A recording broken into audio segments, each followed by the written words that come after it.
Right, hello YouTube. Because of last audio recording, the audio on the last stream that I did last night, or very early this morning actually, it didn't come through so well. I actually downloaded the video. I wasn't trying to do a review. Well, yeah, apparently I was.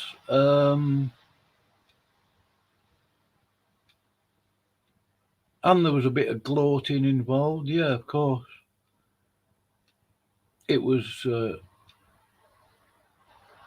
actually quite amusing to see Fro get the spanking of a lifetime. Really. I loved every minute of it. Not because of vindictiveness or anything like that, although I was sort of gloating over it. Not maliciously. But I was very impressed with Sam Redefine Living. I mean, Sam didn't come out with any accusations at all. He drew sort of inferences from Fro's answer. All Sam did was ask him questions. Really, that's all he did. And Fro looked like absolute poop with the garbage that he came out with. I couldn't believe me ears. Well, I could believe me ears because I heard him saying so, but I couldn't believe me ears. Fro actually believes he's very pious and very strict. He actually believes he's born again. He actually believes he's a Christian. He isn't. He's a billion miles away from it. And we're going to see why in this video. Excellent stuff, Sam. Redefine Living. I even drew out a certificate for you, Fro. I'll show you and I'll read it out. I'll just enlarge my screen here. I don't know if it can be seen on. In fact, I'll just double check. Bear with me. I was going to upgrade my StreamYard, but I don't see the point. In fact, I'll just double check. There. Hold on. Oops. There we are. I'm going to read this certificate. I'm going to have to space out my paragraphs a bit better. General Certificate of Being a Dumbler Extraordinaire. Number one, Fro doesn't know what the word reject means, apparently. I mean, what's so difficult about the word reject? Nothing. What do you mean by reject? Number two, Fro actually implied or believes, or, that Moses dragged a boat around the desert. A boat. B-O-A-T. Right? He believes that. Wow. And also, we already know. I mean, he has said it. It's been changed. The complexion of the statement, the subject of the debate has been changed. Fro did state publicly that he actually believes the Inquisitions were humanitarian. Smokey challenged him to a debate. The subject of the debate now is the phase angle of the phrasing has sort of changed. Were the Inquisitions ethical? I would really like to know what the difference is, if anybody can do it. What's the real difference between ethical and humanitarian? I will look it up later. I haven't had a chance. I had to redo this video because the audio was messed up on there. I'm sure some of you will find it funny. Well, no. I am absolutely glad to listen to this video, this stream, this conversation for a fourth time. I'm absolutely sort of bowled over by it. I suppose in a couple of months, I think, oh yeah, you know, and I'll come across other conversation that even more edifying. But tell you what, if anybody out there knows Redefine Living and you're a friend or something, please encourage him to email me. I have emailed him from Boot the Door. Excellent stuff. And not because Fro got a good spanking. He deserved it. Fro absolutely deserved it. He was an absolute piece of poop in that conversation. He was treated, I would say, very, very politely, charitably.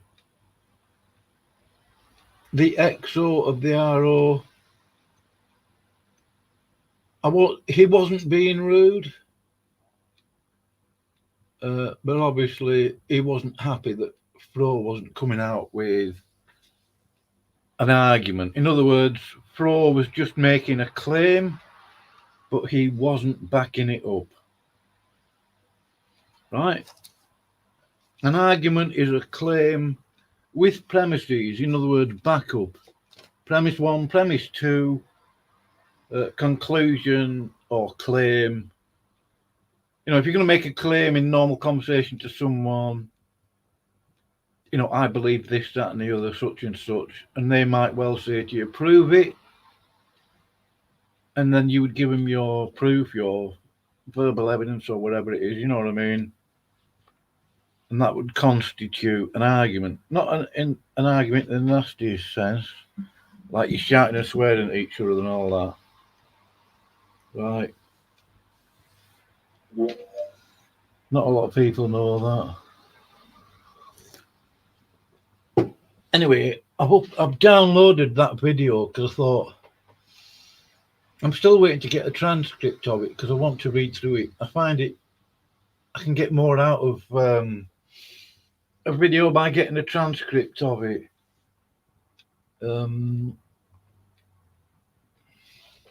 Yeah, there's Flo on the right, the pale Galilean. And there's Redefine Living, Sam on the left. Absolutely pummeled you, Flo. You clown. Anyway. Well, I'm going to move the... do I have another...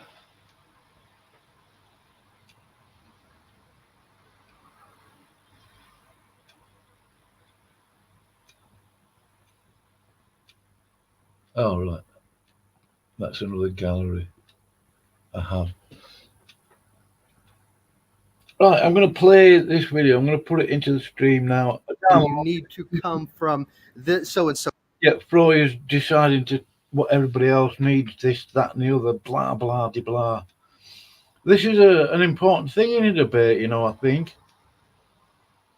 Not to take control of the discussion as an interlocutor, as they call them, but you do have to be assertive. I hadn't realised all that. I mean, I have had long discussions with people, with detractors, Catholics. I've been trying to share the gospel with them years ago and since. And you know, you've got to be confident. You've got to know what you're talking about. and you do have to assert yourself. I'd never done a debate before when I had that debate with Fro. I'll probably upload it. But Fro actually, I don't think he can stop being. I mean, he keeps coming out with this. He calls someone a moralistic dumpster, a moral dumpster, moral diarrhea, things like that. Dunning-Kruger. I'll explain the Dunning-Kruger effect. It's basically simple. It's like a posh name for a particular attitude in a person, people in general. Most people, I would say, including me, thinking they're better at something than they actually are, essentially. Anyway, I'm not going to... honestly, not because Fro was in it. I really, really enjoyed listening to this conversation. Fantastic stuff.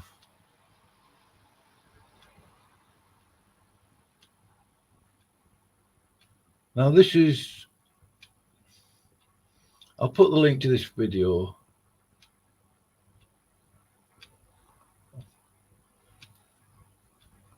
People. That's not how Bible. God. Again, that's not how God says. Because when God says Yes, when he made humans, when he made mankind, No. he made them in the. What was the question again, Sam?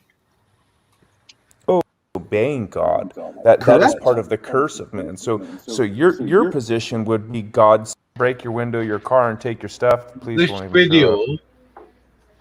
is LPP's 2-year party, blah de blah blah. John Maddox, I believe. This is, where is it? Wait, the original video. Hold on. Sorry, I'm just trying to make sure that you get to, if you decide to watch this yourself, without listening to me prattling over the top of it, I'll put the link in there. I do like people to form their own opinions. You don't need mine. But I'm enjoying myself here. I'm enjoying myself here.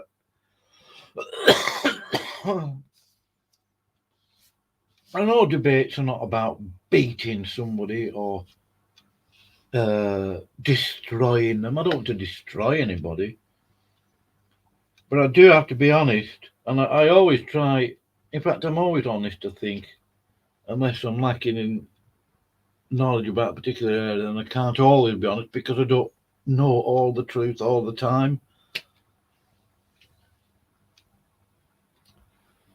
But to be, I actually enjoyed listening to Fro get a damn good spanking, and it was proper, thorough, and I think I could argue the point that Fro did it to himself with his own words.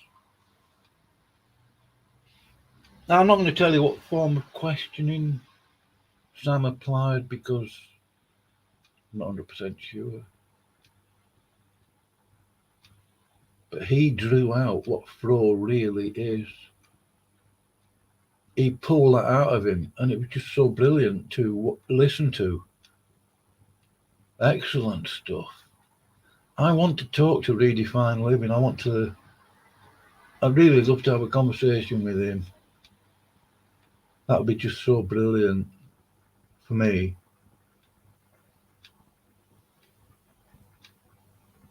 Tool of living, shall I say?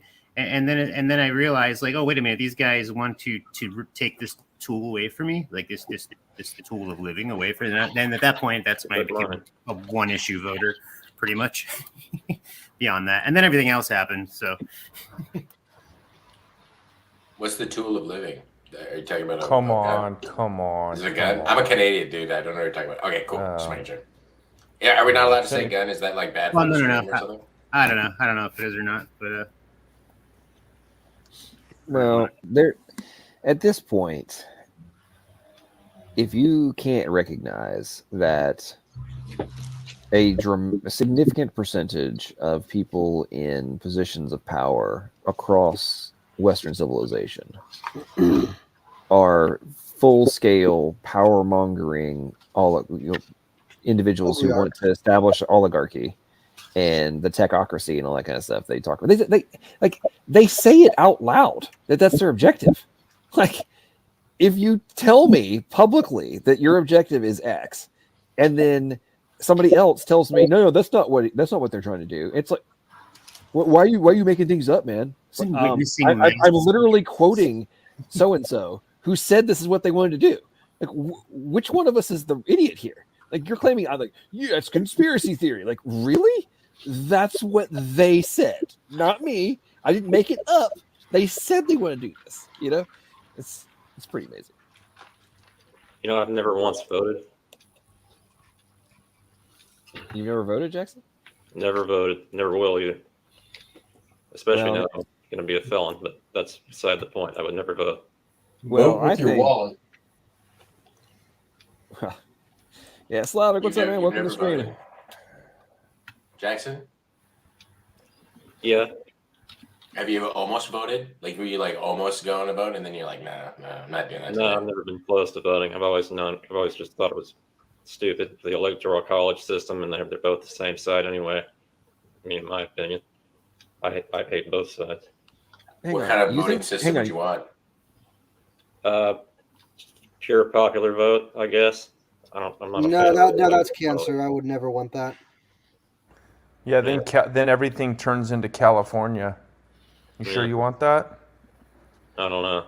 I don't think you want that. I live in California. Well, I'm okay with homeless people not making open turds on my sidewalk. Thank you. No, it's worse than that. Oh, it's much worse than that. But yeah, they can smash in your window, break your window, your car, and take your stuff. The police won't even show up. I mean, heck, what do you? And they'll what tax the crap out of you, especially if you're a small business owner. What do people think is going to happen when mayors and police chiefs make public announcements that they will not be enforcing X, Y, and Z laws? Like, oh no, to your point, Sam, if they break into your car, we will not be coming. I mean, what do you think criminals think right there? Oh, I don't have to worry about getting arrested if I commit this crime, and this crime. Like, oh, cool. Let's just do those crimes then. I mean, like, why even bother with a lot of the other ones? Because, I'm going to leave those to the idiots. Why would you not do a crime then at that point? Like, because I guess you don't consider yourself a criminal, but if it's free game, would you be down to break into a car? My moral standard won't allow it. But it's like, what moral standard when it's like, they're not gonna do anything. No, you have a point. Well, no, I mean, it's a fair point. I mean, and we look at what's happening across the, all the different cities that have been taking these false positions, and I mean, you have broad daylight armed robberies going down, like in the middle, like high-end stores in the dead center of what used to be luxury. They never had hardly any crime stuff, and now it's like, oh guys, hey, let's do a quick flash mob and like roll down to XYZ store and just grab like, I don't know, let's grab a couple $100,000 worth of stuff and bail, and like wave it to camera as we walk out the door because we're not going to get arrested. I mean, like, we don't understand where all this crime is coming from. Do you think if everybody robbed a car, do you think then they would do anything? Because right now there's like a small group of people robbing cars. But if we all robbed cars, you think then they would do something about it? This big endemic of people robbing cars? Well, at that point, what are they going to do about it if we live in a pure democracy? I mean, you think the voters are going to be like, oh, if the politician now says, let's say we go to pure traditional democracy, right? And popular vote, everybody decides that they want to go rob cars.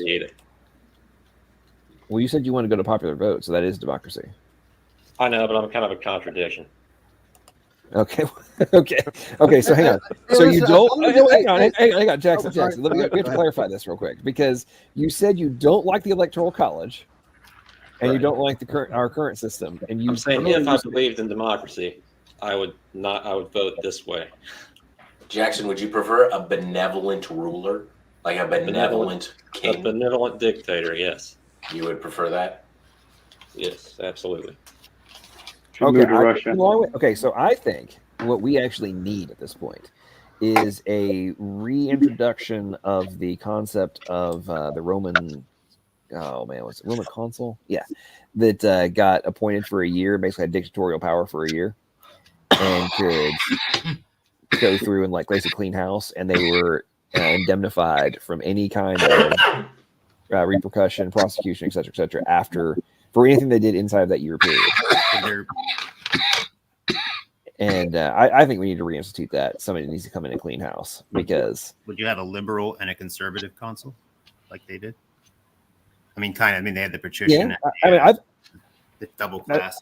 Well, the problem with that is that there's not really such a thing as liberal or conservative. These are more or less descriptor of behaviors rather than anything that's kind of tangible, right? Or rather, positions being held. Like liberal and conservative, it doesn't translate as well as like capitalist, communist. It's not like that. Like like I am a liberal by someone's definition, and yet I'm a conservative by someone else's. I kind of you don't think the description of Roman politics and like the Gracchus brothers couldn't be described as exactly what like liberal. Well, I mean, unless you're talking about like leftist versus. I mean, I agree with you kind of and all that, but I think the archetypes of what these people groups do. Based on their, their circumstances, are pretty similar throughout all of history. Is there like a era in history that any of you think would be like that's exactly like we, of course, LPP or LPP just said, but like, do any of you think like that was the time we need to get back to that exact moment? Well. Yeah, here's the thing. If you want to adopt the government of Rome, I'm not entirely opposed to that. As long as you just don't want to adopt its ethics, I'm okay with that. Hey, I got a quick question for Jackson. And I mean, it's a serious question. I don't want to sound like I'm, poking fun or anything, but it's a serious question. If evolution is true, does that mean that we can blame armed robbery on evolution? I don't see how you could blame it on creation or evolution. So it's just chemistry. If evolution is true, then evolution is responsible for the rise of intelligence, right? Sure. No, there's no intelligence. If evolution is true, then evolution is responsible for the rise in social construct, right? Sure. Yeah. So why isn't it responsible for armed robbery? Well, I think it would. There would be a selection pressure against behavior like that. I think it's just apparent individuals that are doing these. Well, apparently armed robbery doesn't think so because it's growing fast and it hasn't been selected against yet. It's I want to push against Jackson on this one point here. Thing about it is there have been entire people groups dedicated to the pastime of armed robbery. One of them is called the Saracens, which literally is Arabic for bandit. And the reason being is because the Arabic people, the Saracen people, were literally hired mercenaries. And their entire way of life was based on caravan robbing and mercenary work. So, like, these behaviors aren't necessarily rooted out as a rule. And more primal than that, do not animals steal from each other? Well, you still have people groups today. You have the guerrillas and the freedom fighters, and you have all of these, people in the countries that we've been warring against. They would say the same thing about us too, right? Yeah, no, actually, I got a quick question. Oh, hold on. But before you say that, to answer T-Rock's question, because I'm not sure if Jackson ever did that, I would say that, yes, you could say that like evolution might be indirectly responsible for the processes of these things, but that also does not take away someone's direct responsibility and choices to do them. I'd say that would be a fair answer. I got a quick question. Specifically, you guys, somebody was here saying that he doesn't like racism, but if evolution is true, isn't that how we became human, by being racist, right? Like we stayed away from Neanderthals and other let's say, not human. Well, given the fact that there was a bunch of inbreeding between Neanderthals and, I mean, We didn't hate them that much. I mean, apparently, well, no. Apparently, there were some woke people back then too, and there were some folks that were running around the activated area, being activists for inclusivity between all people groups. So, there was some mixed breeding that went down. I understand what you're saying, but I'm saying to become more human, you had to stay away from Neanderthal. Oh yeah, humans are very tribal, no doubt about that. And so you kind of get what we would call racism today as kind of in some way biologically evident from our ancestral past. But also understand these people were close enough together that we could talk to them like we're talking to each other now. So like, although Neanderthal is kind of distinct from Homo sapien, these people were still very much human beings. And therefore, they could actually come into our tribes. We could come into theirs. Well, I think the point that Slavic was trying to make, and you can correct me if I'm wrong, is that this ideology, like eugenics, for example, eugenics would be something that would be consistent with the Darwinian ideology, because as you have these superior groups emerging, you would want to remove the inferior groups for the betterment of society, right? That was the whole idea behind eugenics. Exactly the same point I'm saying is that if you believe in evolution, racism isn't bad or it's not evil. It's just another. Well, again, not necessarily. I also affirm evolution, and I am simultaneously a pious Christian at the same point. So what I would say there is that evolution is the world as it is without God, without God's goodness. He's not a pious Christian at all. That's absolute tosh. You'll find out why I believe that later. He even believes he's born again. Fro, the pale Galilean, is a fraud. Okay, it is a very miserable, dark, cruel place. And so what is true about the world is that the strong absolutely have a right to dominate the weak. That's what we see in nature. That's certainly how the Romans and Greeks saw themselves. That's how the Nazis right to dominate the weak. Not at all. Sounds like Nazism or something.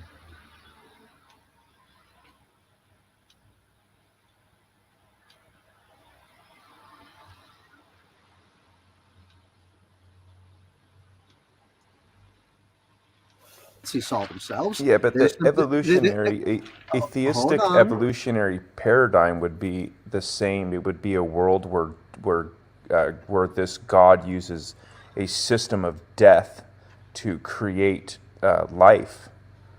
And so it would be no different. You have this long history of this death machine. God created a death machine. Because you couldn't get it right Sam, the first time. You're kind of inconsistent. Take any ideology and make it into something. And here's the issue, Sam. You're very inconsistent there, I would argue, because what you worship a God that actively allowed death into His creation. Okay, but He didn't create death. He didn't create a death machine. He created man that was made in the image of God, and then man sinned, and then the man fell under the curse. Is problematic in and of itself for your position, Sam. No, the mere fact that he allowed it is problematic. Yeah, well, no, it's not. See, because I don't personally hold to like a hard Calvinistic position where God uses death as a tool. See, death is a result of people disobeying God. That is part of the curse of man. So your position would be God saying, "Hey, look, I can't create man first. I'm going to create this machine, this death machine, and I'm going to run these organisms through it until I achieve man, like a chef putting toppings on a pizza and sending it through the oven." Well, now here's the issue, because like what the position you have, you're not distinguishing what the type of death that's going on, because when you read the very first chapter of Genesis, it's abundantly clear death was always part of God's plan.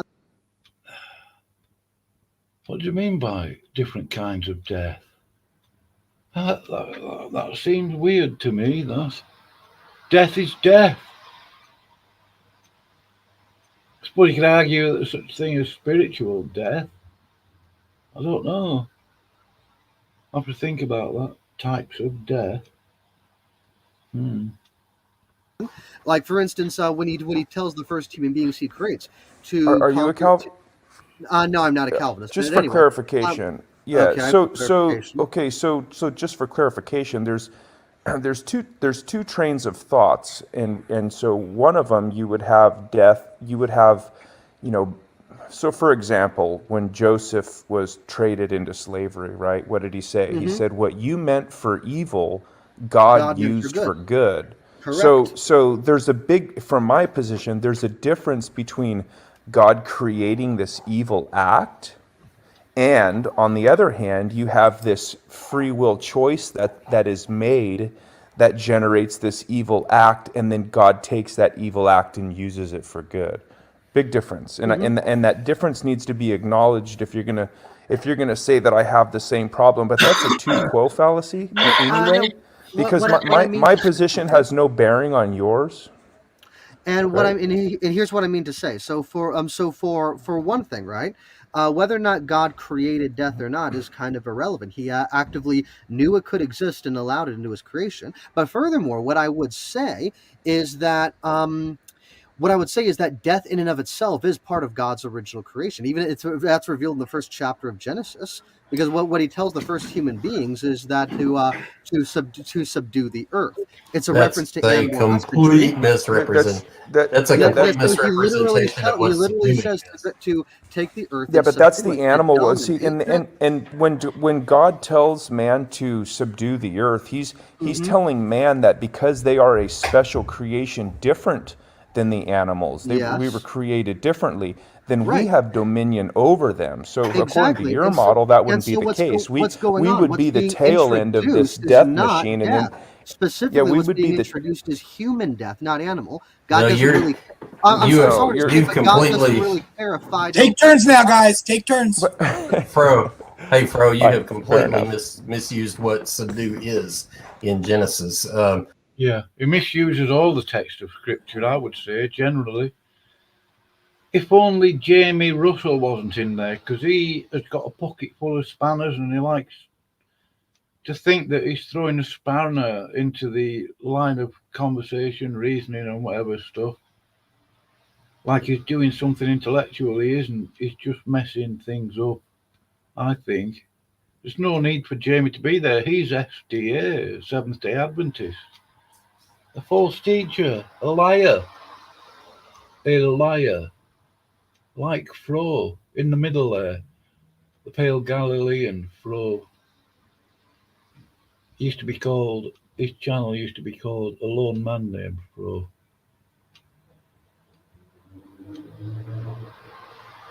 Anyway, you have to excuse the background noise, nothing I can do.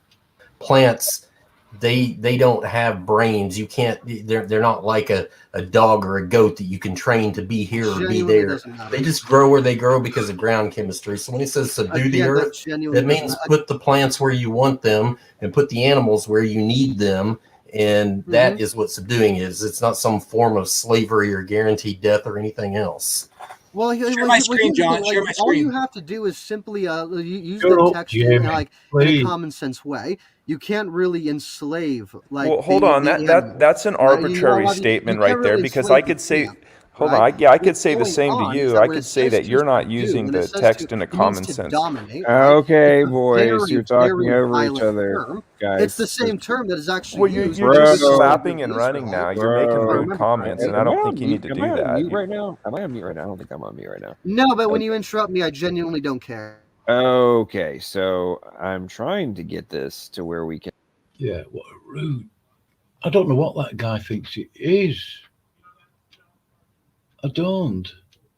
What does he think? I mean, if you do know what he thinks he is, please do not tell me.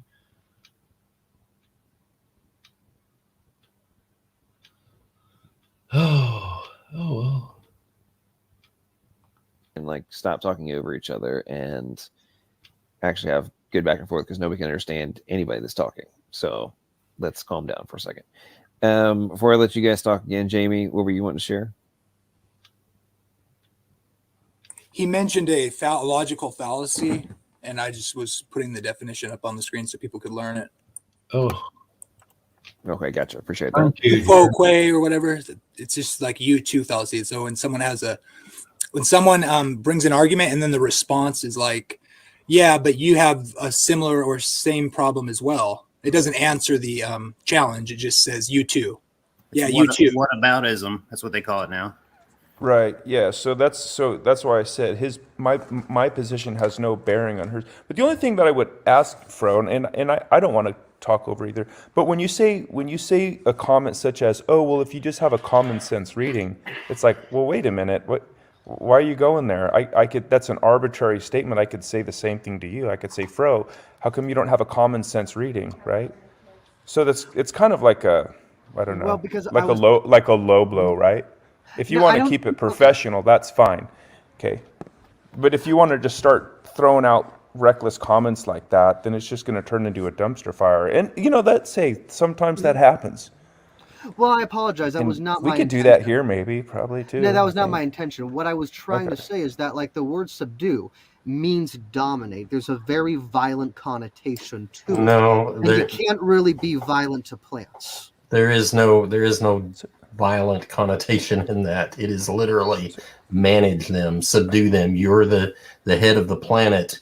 No, use them for what they're intended for. That has nothing whatsoever to do with violence. No, the term there literally means means people can read the same thing and come to different conclusions. No, the term there is like every other word in the English language. It's got a particular context based on what the subject matter in the current discussion is. So it's just like the day-age fallacy where you go grab the context from somewhere else and illicitly port it into the local conversation. That's what you're doing here, is you're grabbing the meaning from a completely different context and trying to shove it in here where it doesn't belong. No, it's the dictionary term. Are you guys taking this from like English or the original Hebrew? Originally, yeah, it doesn't matter. Hey, either way, the dictionary doesn't dictate to me how I use words. I use them. Right, the Hebrews do. So, Fro, let me, if you don't mind me asking you a question or two, actually a couple of questions. Okay, so do you hold to a literal Adam and Eve? At the moment, I can't say I do. Now, I can be convinced of a literal Adam and Eve, but I think from the other portions of the whole of Genesis that are clearly meant to be idiomatic and symbolic, I don't see why Adam and Eve should not be symbolic as well. Well, I think, I think most of us here know how to do like a normal, honest reading of a book. So I understand the difference, and I think most of us understand the difference between what should be, literal or poetic or something like that. Not necessarily, no. But in the Ten Commandments, so you reject where God specifically says that, He made man in His image, and He made us in His image. You reject that? Hold on. No, I don't reject that. But hold on, someone's calling me real quick. Hey, Slavic, do you believe in free will or predetermined life? Everything's predetermined. I believe in free will and Mullen. Okay, I'm back. Sorry, what was the question again, Sam? Oh, yeah. So, Mullenism is? So in the Ten Commandments, so if you look at Exodus chapter 20, verse 11, it says, and this is God speaking. Okay, so it says, "For in 6 days the Lord made the heavens and the earth, the sea, and all that is in them. Sure. And He rested on the seventh day." Yes. So do you reject that? Yes, for one reason. What's going on there is that this is specifically referring to the Ten Commandments, and the same thing is mentioned in the Ark of the Covenant. So what's going on there? Like you said that I think all we need to do is just read the book to have an honest reading. There's many references. I kind of reject that, because here's the reason. The way that you get an honest reading from a book is by understanding the context. And so oftentimes to understand the cultural context of the Near East is what should inform our understanding of the Bible. So Wait. Like I'll wait my turn, but I got to say something. So here's the thing: when God says that He's made the world in 6 days, 6 means something. It's basically the time of a dedication. It's a time of dedication that you use to dedicate something to God. For instance, it took Solomon to build his temple to God in 6 years. It took 6 months to build the Ark of the Covenant, and it also took 6 days for God to build the earth. Okay, let me make a point real quick. So hold on, let me finish mine first. So what's going on here is that when God says that He made the world in 6 days, what the cultural context should inform on us is that God had taken the world and made it a temple, not that He had taken the world and made it in 6 literal days. That cultural context is what should inform our understanding of the first chapters of Genesis, and I would argue the whole of the Torah. Go ahead, Rock. So, a couple quick points. Earlier, you briefly mentioned Hebrew. What a nauseating thing. Who does he think he's in charge of?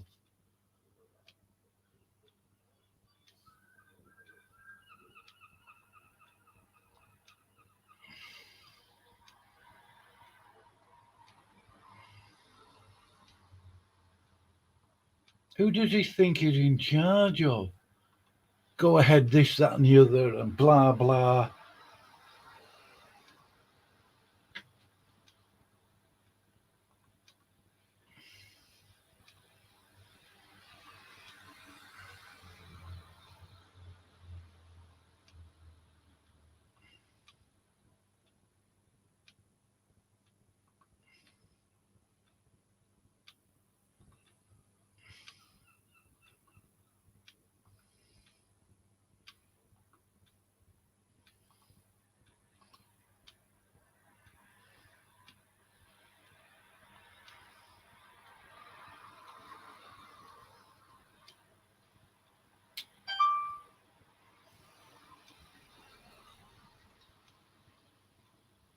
New message is received from 62226. Message is PayPal. Your security code is 853,611. It expires in 10 minutes. Sorry about Don't share that. this I'm code just with paying anyone. for something online.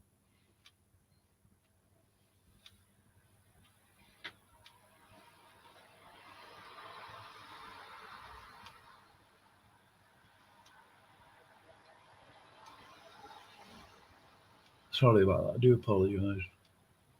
For always in charge. Dictionary as a support for your particular position. But let me point out that you don't have the original Hebrew text of the Old Testament, and you certainly don't have a Hebrew dictionary from ancient Hebrew. Did the Hebrew text survive or not? Because if you're arguing that the Bible didn't survive and we can't trust it, that's an issue for both. That's not what I said. Let me finish my point here. What do you mean? What I said was you don't have the original text. You absolutely don't have and all that is in them. Sure. And He rested on the 7th day. Yes. So do you reject that? Yes, for one reason. What's going on there is that this is specifically referring to the 10 Commandments, and the same thing is mentioned in the Ark of the Covenant. So what's going on there? Like you said that I think all we need to do is just read the book to have an honest reading. There's many references. I kind of reject that because here's the reason. The way that you get an honest reading from a book is by understanding the context. And so oftentimes to understand the cultural context of the Near East is what should inform our understanding of the Bible. So are you so here's the thing. Like I'll wait my turn, but I got to say something. So here's the thing. When God says that He's made the world in 6 days, 6 means something. It's basically the time of a dedication. It's a time of dedication that you use to dedicate something to God. For instance, it took Solomon to build his temple to God in 6 years. It took 6 months to build the Ark of the Covenant, and it also took 6 days for God to build the earth. Okay, let me make a point real quick. So hold on. Let me finish mine first. So what's going on here is that when God says that he made the world in 6 days, what the cultural context should inform on us is that God had taken the world and made it a temple, not that he had taken the world and made it in 6 literal days. That cultural context is what should inform our understanding of the first chapters of Genesis, and I would argue the whole of the Torah. Change my password. I'm sick of hearing the way that Fro talks to people. Like he's it's just nauseating.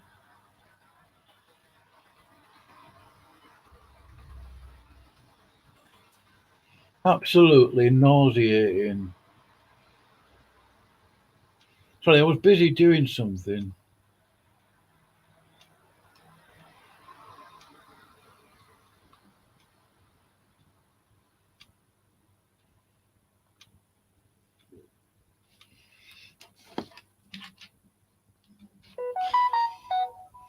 Right, I'm still busy doing something.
Oh well.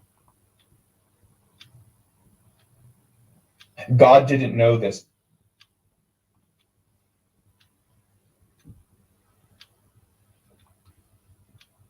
Right, what was the question again, Sam?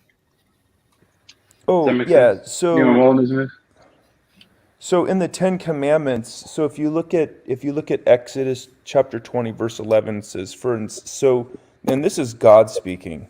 Okay, so it says, "For in 6 days the Lord made the heavens and the earth, the sea, and all that is in them, Sure. and he rested on the seventh day." Yes. So do you reject that? Yes, for one reason. What's going Okay. on there is that this is specifically referring to the Ten Commandments, and the same thing is mentioned in the Ark of the Covenant. So what's going on there? Like you said that I think all we need to do is just read the book to have an honest reading.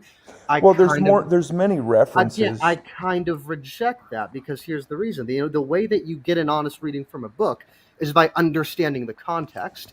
And so oftentimes to understand the context, the cultural context of the Near East is what should inform our understanding of the Bible. So Are you? So here's the thing. Can I ask? Like I'll wait my turn, but I got to say something. So here's the thing. When God says that he's made the world in 6 days, 6 means something. It's basically the time of temple of a dedication. It's a time of dedication that you use to dedicate something to God. For instance, it took Solomon to build his temple to God in 6 years. It took 6 months to build the Ark of the Covenant, and it also took 6 days for God to build the earth. Okay, let me make a point real quick. So hold on, let me finish mine first. So what's going on here is that when God says that he made the world in 6 days, what the cultural context should inform on us is that God had taken the world and made it a temple, not that he had taken the world and made it in 6 literal days. That cultural context is what should inform our understanding of the first chapters of Genesis, and I would argue the whole of the Torah. Go ahead, Rock. So, read the book and have an honest reading. Why does he do that with his voice? Huh? I'm going to have to practice that because it's just ridiculous, so I can ridicule it. As though he's emphasizing something. He's not. The guy's an idiot. Well, there's many I references. kind of reject that, because here's the reason. The way that you get an honest reading from a book is by understanding the context. And so oftentimes, to understand the cultural context of the Near East is what should inform our understanding of the Bible. So Are you- so Wait, here's the thing. Can I ask? Like, I'll wait my turn, but I got to say something. So here's the thing. When God says that He's made the world in 6 days, the 6 means something. It's basically the time of temple of a dedication. It's a time of dedication that you use to dedicate something to God. For instance, it took Solomon to build his temple to God in 6 years. It took 6 months to build the Ark of the Covenant, and it also took 6 days for God to build the earth. Okay, let me make a point real quick. So hold on, let me finish mine first. So what's going on here is that when God says that He made the world in 6 days, what the cultural context should inform on us is that God had taken the world and made it a temple, not that He had taken the world and made it in 6 literal days. That cultural context is what should inform our understanding of the first chapters of Genesis. Days. Days. It's weird. What is it? What is that? Because he didn't talk like that normally when I've had a private conversation with him, not that we were discussing anything secret or anything. He didn't have that tone of voice. I mean, I did catch him once practicing what he was going to say and this, that, and the other, because I went into his StreamYard. He didn't know how to run StreamYard. I clicked on the link he posted. He didn't realise I was backstage, and I was listening to him yakking. And then when he realised I was there, he said, oh my God, it's Bob. And then he started talking in his normal voice, and weird. That guy is one weird individual. And I would argue the whole of the Torah. Go ahead, Rock. So, a couple quick points. Earlier, you briefly mentioned a Hebrew dictionary as a support for your particular position, but let me point out that you don't have the original Hebrew text of the Old Testament, and you certainly don't have a Hebrew dictionary from ancient Hebrew. Did the Hebrew text survive or not? Because if you're arguing that the Bible didn't survive and we can't trust it, that's an issue for both of us. No, that's not what I said. Let me finish my point here. What do you mean? What I said was you don't have the original text. You absolutely don't have an original Hebrew dictionary. All you have is a modern Hebrew dictionary. So the text was which has basically got a modern philosophy attached to it, but definitions of words are always user-defined anyway. So, without an ancient Hebrew dictionary to say the word for subdue absolutely means violence, you've basically got modern philosophy as your backup for that and nothing else. Okay, so the Bible is corrupted. I wouldn't want to die on that. Well, hold on. So logically, your position would entail that we can't, and as you said, we cannot hold to a normal, honest reading of the Scripture. Your position entails that you have to hold on. Your position entails that you have to side with arbitrarily, with whichever consensus you feel fits better with what you want to believe. So now you are the final reference point, because when you responded, and I will grant you that you have people on your side where you get your information, and you would call those people scholars. But the way that you said it would be, there was like a hidden premise smuggled in there that only your side comes to that conclusion, that your side is the correct side, or as if this isn't something that's even disputed. Is that your position? That there's a consensus and they're all in agreement, and this isn't even something that's discussed? Is that your position? No, not necessarily. As I said, what I mean is that you can do an honest reading of Genesis. Well, let's not be disingenuous then. Let's use our vocabulary a little bit better when we make assertions. Well, if you're going to talk over me, I guess I'll talk over you. But anyway, what's going on? I never said that you couldn't read Genesis and get a very both of you. If you guys don't not talk.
Right, sorry about that. Talk over each other, we're gonna have to break out the freaking clock, and I'm tired, and I don't want to have to run the damn clock. So, All right, we don't need the clock. We're good. when people in their position say yield and then shut the hell up for at least 30 seconds. Good gravy. Okay, good. That's hard. Okay, so who's talking first? Do you want to make your Why point, is Ansel? dominate? Why does dominate imply violence? It doesn't make any sense. Even in Latin, the word dominus just What do simply you means think lord. you are? Well, yeah. That's what I mean. It means a place of authority to rule over. You can't really rule over plants, so to speak, right? It makes much more sense that this would be used in the larger context of the animal fauna going on. So, Further, so we don't farm. We don't do farming. We don't do farming and planting, and we don't plant trees and crops and gardening. We don't rule over the plants too. We don't Hey, cut them down at our I guess choosing. I guess you make a good point there, I suppose. All right, I'll concede that much. Can I jump in here real quickly? Yeah, My original question, how we got into this Genesis thing, my original question was, if you hold to an atheistic evolution view, there is no such thing as racism. Like, it's not evil. Because they don't even have a morality to hold to, unless it's a Christian morality. Agreed. In pure naturalism, there's no standards. So in a theistic evolutionist view, you might try to argue, certain types of immorality or morality come from wherever, but in a purely naturalistic view, you don't have that anymore. Well, hold on. All you have is chemistry made all morality. T-Rock, I'm going to agree with you, but I'm actually we are in agreement from our positional point, but I'm going to push back on what you said, and let me explain why. Because on a theistic evolutionary type paradigm, how do we know who exactly is human still? What do you mean? How do we know that? I mean, we still have the DNA of the oh gosh, we were just talking about it earlier. In fact, I think I found the article here about Neanderthal. I mean, we still have Neanderthal DNA, and because there was no literal Adam and Eve, no literal human line created in the image of God with a genealogy directly to Jesus, we don't have an explanation for sin. We don't have a savior. We don't have well, let me explain. So we don't even have a complete human lineage. For all we know, I am not bound by these laws because I'm not even human. It's possible, right? We might discover that tomorrow. No, that's a fair point. I don't disagree with that at all. Rob, we're not all sons of Adam. We're not all sons of Adam. We're not all bound by the curse. And there's no genealogy. There's no literal Adam, no literal Jesus. Go ahead. And that's the thing. That's a very fatalistic way of looking at it, because you're defining humanity by the understanding of our genetics. That like in order to be human, you need to come from this so and so people. That's not how God, again, that's not how God says, because when God says when he made humans, when he made mankind, he made them in the image of God. It is that sapience, that spark of intelligence, that understanding, that the fact that humans are unique in the whole of creation is in and of itself proof of humanity. Yeah, that's an eisegesis from the texts. Okay, no, because the not Bible's, at all. Because sorry, you first. Go ahead. Hold on. The Bible's very clear that mankind, it's a special kind from the animal kind. If you even understand the creation event, that God created man after he created the animals. We are different. God created man specially and uniquely to have dominion over all of these things. God created Adam and Eve, put them in the garden. They sinned, they were cursed, and they were cast out of the garden. And one of the results of that was death. But if you reject a literal Adam and Eve with all of their descendants, which we can show scientifically, by the way, I can refute your argument if you want to go down that line. But from a purely biblical standpoint, God created Adam and Eve, and we are all descendants of them, and that's why we are all affected by the curse. But if you reject that, then I'm not related to Adam and Eve. At least I might not be. So real quick then. Sam, your point's very valid, and that's kind of what I was getting at earlier. In pure naturalism, chemistry is the only explanation you have for the rise of intelligence and morality. Now, I'm not a naturalist, a pure naturalist like that, obviously, and I'm not a theistic evolutionist either. But in theistic evolution, you kind of have this gray line that you basically cannot define, and that is, when does the science of evolution end, and when does the I'll call it interference or whatever you want to, but when does God come back into the picture? Where exactly does that happen in the theistic time, in the theistic evolutionist timeline? Well, I can answer that for you. The thing about it is, God never really is never really leaves his presence from his creation. As I said, because like this whole idea of violence and death, this was fundamental part to his creation. Okay, what death was, the death that was entered into the world was the death of man. It was human death. Right, like again, think of the Garden of Eden when the Satan tempted Eve. He said, "Surely you shall not die." Now, ultimately, he lied, because she did eventually die. Right, that was the death that was entered in, because when in God's plan, man had been created as something that would be immortal, to live and reign with him, as is intended now in the covenant of Jesus Christ. So, real quick, when we disobeyed God, what had happened is we introduced our own death. So, quick question. I didn't quite get what you said earlier. Are you advocating for a literal Adam and Eve? No, I'm not. Well, right now, how would I put it? I'm not decided on the issue right now. Hold on, let me explain. Right now, I would say that I am not for a literal Adam and Eve, but I'm not totally against the idea either. Okay, so you kind of made my point. You have no idea where the dividing line is between the end of science and evolution and the beginning of God and man. Don't say that again. And again, this is the same problem I'm talking about, because you're defining humanity by terms of how we're related to Adam, rather how the Bible defines us, that we have that we have the image of God, that we're made in the image of God. It's the image of God that makes humans human. It's not our relation to Adam or Eve. It is the fact that we are special creations of God. What does that mean, image of God? Because I know there's different views on that. Do you hold that like we have the attributes of God, like free will, like wisdom or knowledge or reason? Is that how you hold it, or how do you hold that image of God? So the the image of God, or in Latin is the imago Dei, is the fact that yes, that we do have attributes of God in us, that we have creation, that we have this understanding of natural law, that there are things that are right and wrong that we know by nature alone, right? Or for instance, even Jackson would affirm that murder universally is seen as wrong. And we would attribute that to the natural law that God had written in us, the fact that the imago Dei in us, because we're made in the image of God, we have this fundamental knowledge of right and wrong, of moral law. And moreover, because of that, how should I say this? Because of that, we're able to share in some of the attributes of God, namely the creative force, right? So that's what needs to be the imago Dei, what we understand as the sapience of man that is unique among the whole of the animal and plant kingdoms. So I got another question on that.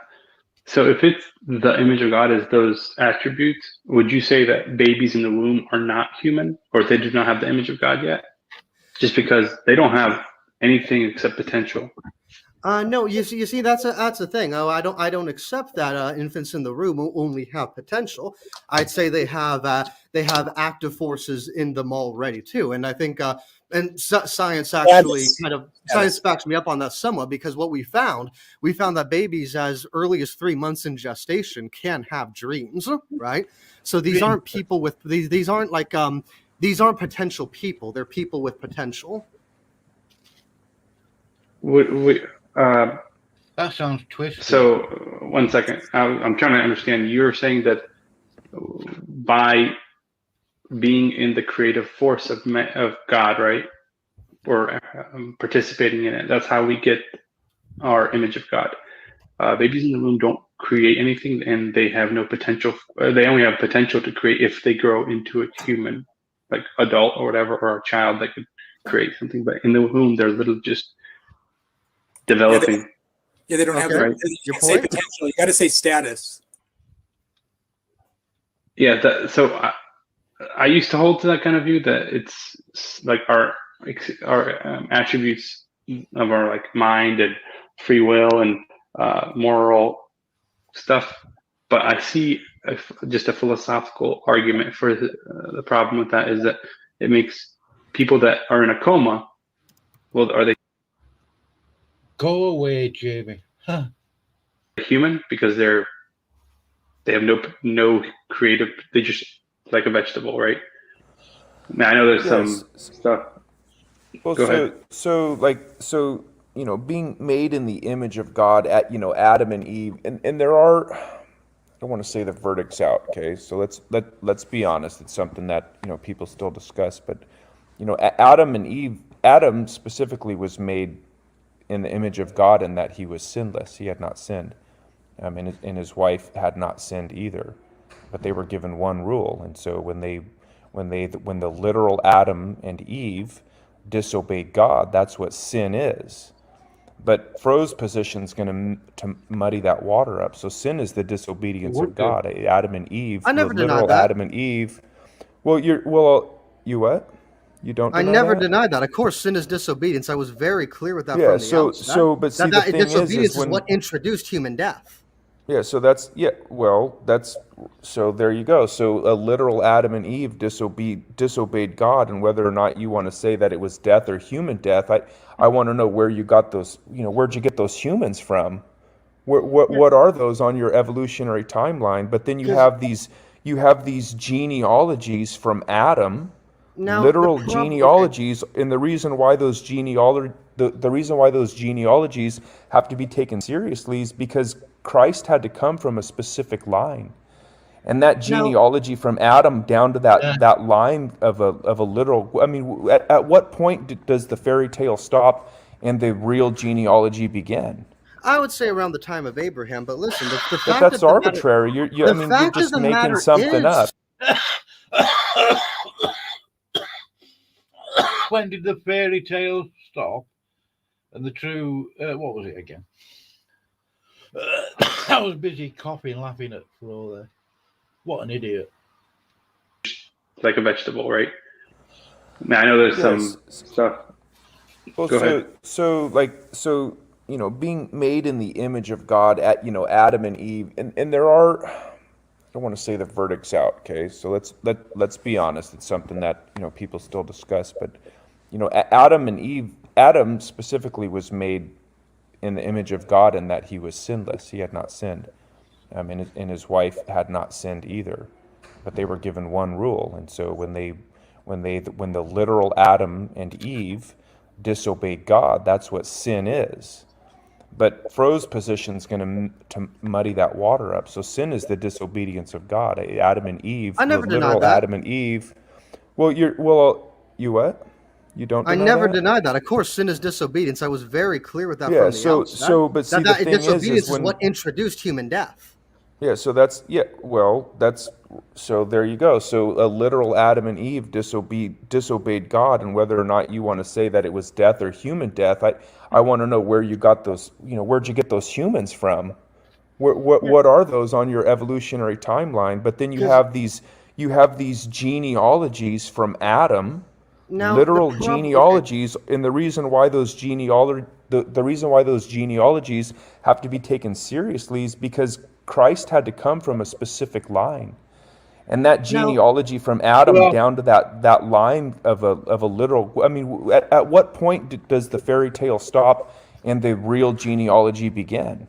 I would say around the time of Abraham, but listen, the fact But that's of the matter- arbitrary. You're just making something up. You're just saying, well, I think it's Sam, here, the fact but of the matter who is, you're knows? thinking of you're looking at this black and white. Again, like it either is or isn't. It's either 1 or 0.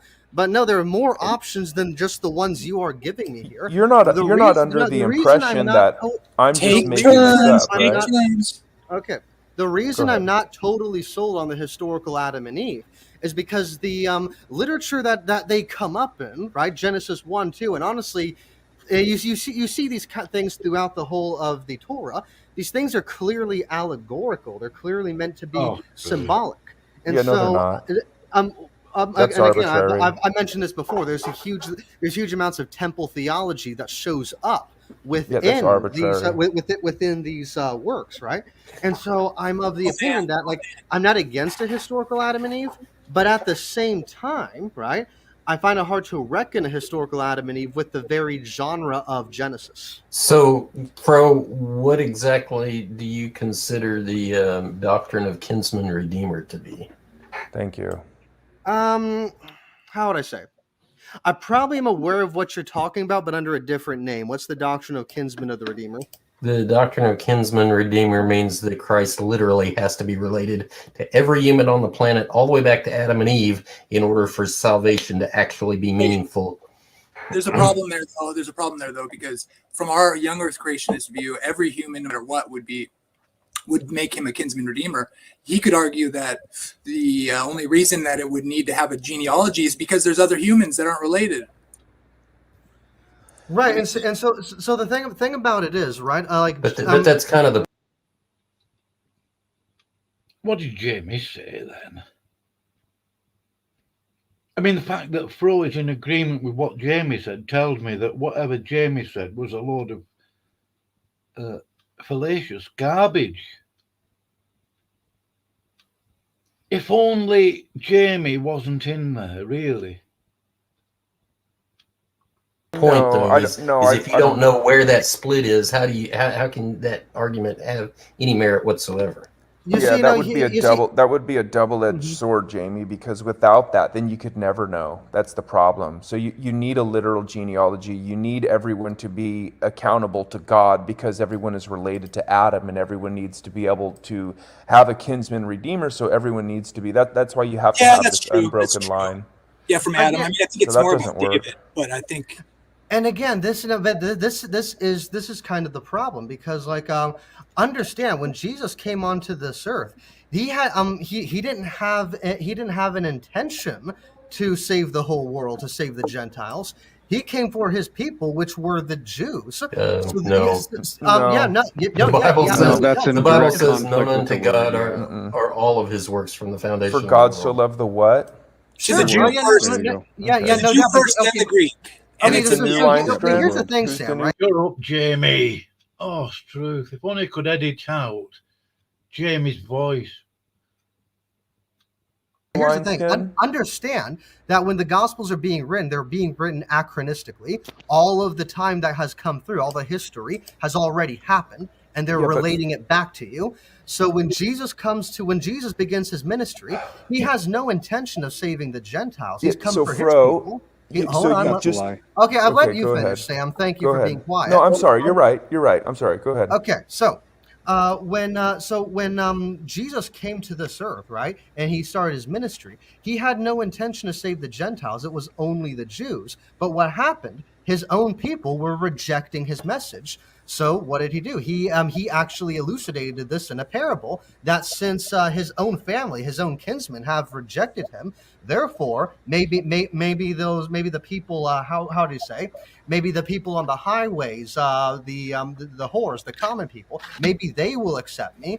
And so that's the parable he announced, that nobody liked his message, nobody liked the kingdom of heaven, and so he now opened it to all people. So, like, the fact of the matter is, T-Rock, this idea of the fact that in order for Jesus to save everyone, they need to be genetically related to him. Jesus had no conception of that at the beginning of his ministry. So hold on. Give me a second real quick. Please, give me a second real quick.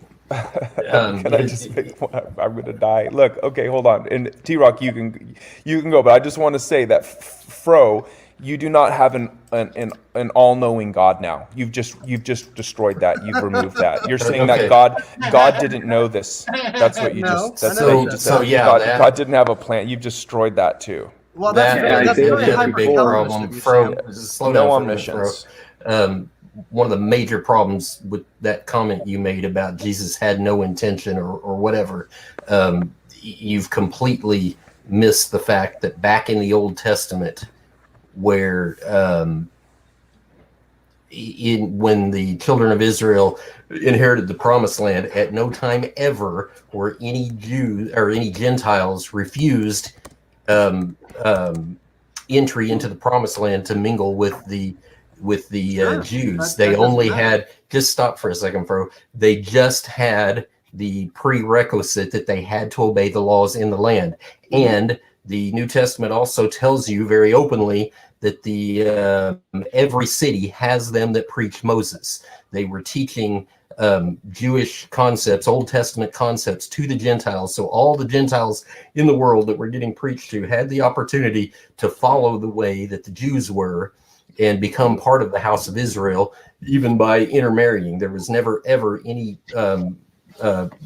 proscript against Jews marrying Gentiles, as long as they kept everything inside the boundaries of the law of Moses. So I got a quick remark So on Jesus that. wasn't specific. racist. Thank you. The whole point is that Isaiah 53 or 54, I forget already, it literally says that after he is resurrected, or that he will bring all nations to him, or they will be relying on his name. Isaiah 53. If that's not a prophecy, then Jesus definitely did not come for all nations, because that literally says that all nations will be That's relying on excellent. his name. That's excellent. Good. Isaiah always kills it. Yep. I'm not familiar enough with Christianity, Isaiah. by the way, is an I'm Old not. Testament Hold on. I'm not concept. familiar enough with Isaiah to make a competent response there, so I'll just hold my. You're not competent to make a response for theological terms. Some of the stuff you're coming out with, bro, is just diabolical. You don't believe God. You don't believe the Bible. You don't believe who Jesus is, really, do you? My piece on that aspect of it. Christianity is an Old Testament concept. It is not a New Testament concept. It's just different from everything the Old Testament taught. That's right. Sure. The big problem, though, that I know is I just have to point this out, is the Hebrew. I can't believe you said this earlier about the Hebrew, Fro, but no, the Hebrew language is very specific on the literal interpretation of the Bible as it is, word by word, which of course we know that every word explains a sentence, like the word sky, which is Shamaim, means water is there, and Ha Shamaim means the water is there. Just with literally 2 or 3 words, you can have an elaborate paragraph just with 2 or 3 words. This is a literal interpretation. That's why we understand what the accurate calendar is, which is a lunar calendar, what year we're at actually from the lineage. That's how we even know history, because of the literal interpretation of the Bible and how we understand. Hold on, you got to relax. Just hold on. Let me speak. I've been quiet this whole time. Sure, go ahead. The way we know things like Adam was over 900 years old, Noah being even 900, and so Methuselah being even older. These people have a lineage. That's how we know these things. We understand that, yes, there's a 6-day literal creation. That's why God specifies this fact over and over again, speaking to Moses face to face, probably in the form of Jesus. The Bible is beyond literal. It's beyond your understanding. And anytime that we try to pervert it or add to it or take it away, we're not only doing a disservice for ourselves, we're literally cutting off our own relationship to God. And it's really dangerous. And you got to be careful. It seems that you might be new to this, but whatever this worldly view that you have, that you've tied yourself onto, that has led you down this path, is very destructive. And it's going to end up destroying you if you don't realize that God knows everything. He's a Catholic. I'm surprised that you don't know that. Wow. And the thoughts of men are foolishness. And there So is such a drastic difference between the reality. Hold on. That's a double. I know that's a nice double interruption. I've been quiet for 10 minutes. Can you guys just let me make a claim? Right. So the fact is, your carnal knowledge and your foolishness of this evolutionary pseudoscience cartoon fairy tale has destroyed your ability to think and process information. That's the reality. Yeah. So let me make a continuation of that thought. I totally agree. But one of the major failings of theistic evolution when it comes to the theology of the Bible is that when they read a passage, to them it's either historical or it's some kind of allegory or poetic, when in reality it can be both simultaneously and often is. Right. It's kind of like if you say, tell a woman your lips are red as wine. It's obviously poetic, but does she really T-Rock, have I wanted to lips? say something. T-Rock, there was one thing that you said earlier that really made me cringe. You said it was evolution science, and that's an oxymoron. There's no such thing as evolutionary science. I agree. And I know I'm that just you're using probably the verb. using that term, right? Because that's the man known, that's the psychosis that we have to use their ridiculous terminology to even have them understand what we're saying. But that did make me cringe. There's no such thing as science and evolution. Okay. If you had one example, I don't disagree with that. I know. I just had to point that out. That scared me. Thanks. So the thing about it is, just starting off from that last part, science itself is the definition that we have for it is only about 200 years old. Yes, So I'd say I would classify evolution as more, I guess, general knowledge or whatever. But in any No, case, that's incorrect. No, the scientific method is 900 years old. Al Hamen. Science as we know it today. No, the the definitions we give scientific. into it No, you're not are listening. No, the literally just scientific 200 method was years old. invented 900 years ago. It's been a mainstay. It was started by the Arabs 900 years ago. Before then, it was known as knowledge, like systematic processes, which you know nothing about anyway. If you believe in evolution, you have no idea what science is. You can't give one example of it. Bigot. Well, okay, that's all I need to know about. It's you. absolutely Anyway, true so that you what's don't have going a on slightest here, clue what what's science going on is. here, No, Exo, listen, is if you have an example you of have science, an amazing don't amount run of away. ignorance here. Don't run away, First princess. of all, what's going on Don't is run that away, when you're princess. Give referring me. to the Now you have to Hebrew give word us for an example clouds, of science it actually involving does say evolution. water is there. You're There's scared a reason to for death that, of your Exo, own claim. because like the Hebrews scared to death. believed that there was literally water in the sky. The Hebrews believed in a domed Yes, earth. I know, and you're scared to death of your own claim of evolution. So yes, there is water in the sky. That's why the sky is blue. Yeah, that's true. There is an outer space. I know. There you go. There's the satanic laughter from the evolutionists. Yes. So again, show me one example. Me ill when he starts that because he's using his laugh. I think it's a very pretended laugh, supposedly to prove his point. It's almost borderline ad hominem. And the way he phrases his words. Okay, it sounds like nitpicking. I'm being nitpicking. I'm not, but I've heard him speak a lot. When he gets into these conversations, he's got a particular way of phrasing his words, the cadence. Now, I've spoken to him privately, not secretly, just private, that's all. There was no big deal about it. I don't acknowledge him as a brother. But his way of phrasing words is just completely different. This guy, Fro, top right, the pale Galilean, thinks he's better than everybody else. He thinks he's an intellectual. He obviously isn't. And I get the impression, really, that he thinks everybody else is stupid unless they're Roman Catholic. He's a nauseating character altogether. I mean, the more I hear of him,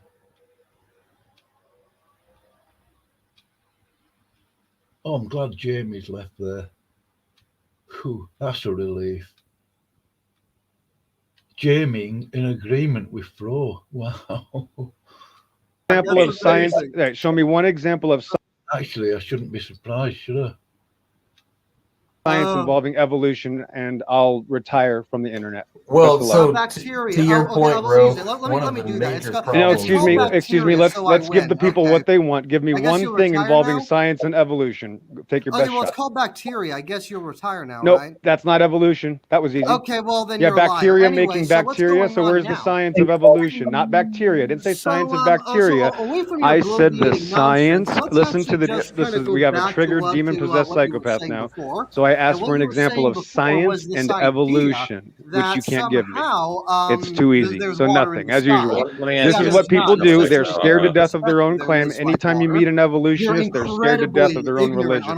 You believe in evolution. It's destroyed your ability to think. You're now perving through your teeth to justify your lifestyle. That's what evolution does. You don't have a claim. That was easy. So I would like to hear from Jackson real quick. Incredibly ignorant on literally. You don't have a claim. It was too easy. No claim. I have a question for Exo. Why do we find conodont teeth in the Cambrian but no shark teeth? There's no such thing as a Cambrian layer. How did they discover the Cambrian layer before radiometric dating ever existed? Best of luck. Basically, la la la la. I Yep, can't nothing. hear you. Exactly. Okay, No thank you, claim. Excel. Just another psychopath on the side. I'm talking. Was that Jackson, right? Can the psychopath relax for a second? You already crushed yourself. So Jackson, was that you or somebody else? Here comes the demonic laughter from the retard lives in a cartoon. Great. Jackson, that's the problem, is that you don't even know what a Cambrian layer is. They came up with the word Cambrian before radiometric dating ever existed, Jackson. Do you know how they came up with this? We have a I can't believe how dumb this guy is. Oh, hold on. Yeah, I can, because I'm hearing it for myself.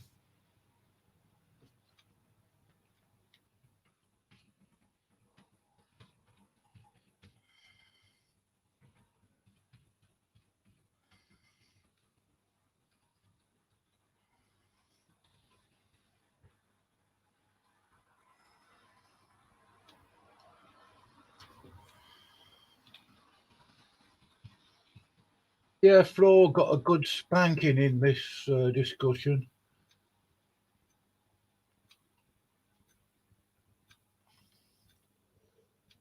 retard. Okay, the psychopath. I know this hurts your feelings, princess, because I crushed your religion. So we're trying to now establish some information. Just relax. It's okay, princess. I know I crushed your religion already. You don't even have a claim. So Jackson, do you know how they came up with the Cambrian layer before radiometric dating existed? Do you know how they did that, Jackson? I would think relative methods. So you don't know. You can just be honest and say you don't know, Jackson. It's okay. They're called relative methods, yeah. So you don't have a clue. So that's the point. So there's no claim. Hold on. I'm gonna settle this, guys. But just for the fact, if you're asking me about something and you don't even know how they came.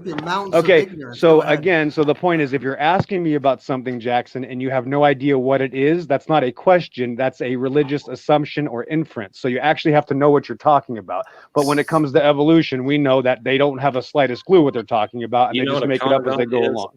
Hold on.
like apologies for that.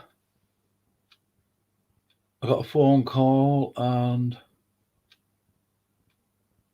I'm not going to tell you what the phone call was about. Yes, Jackson. you don't have a claim, Jackson. When you know how they came up with the layers of the earth before radiometric dating ever existed, then you can make a claim, Jackson. There's no such thing of your fairy tale information, Jackson. There is no finding things in layers. Some of the animals found in the oldest, so-called oldest layers of earth are still alive today. I'm sorry, evolution is crushed by a 3-year-old preschooler could crush evolution.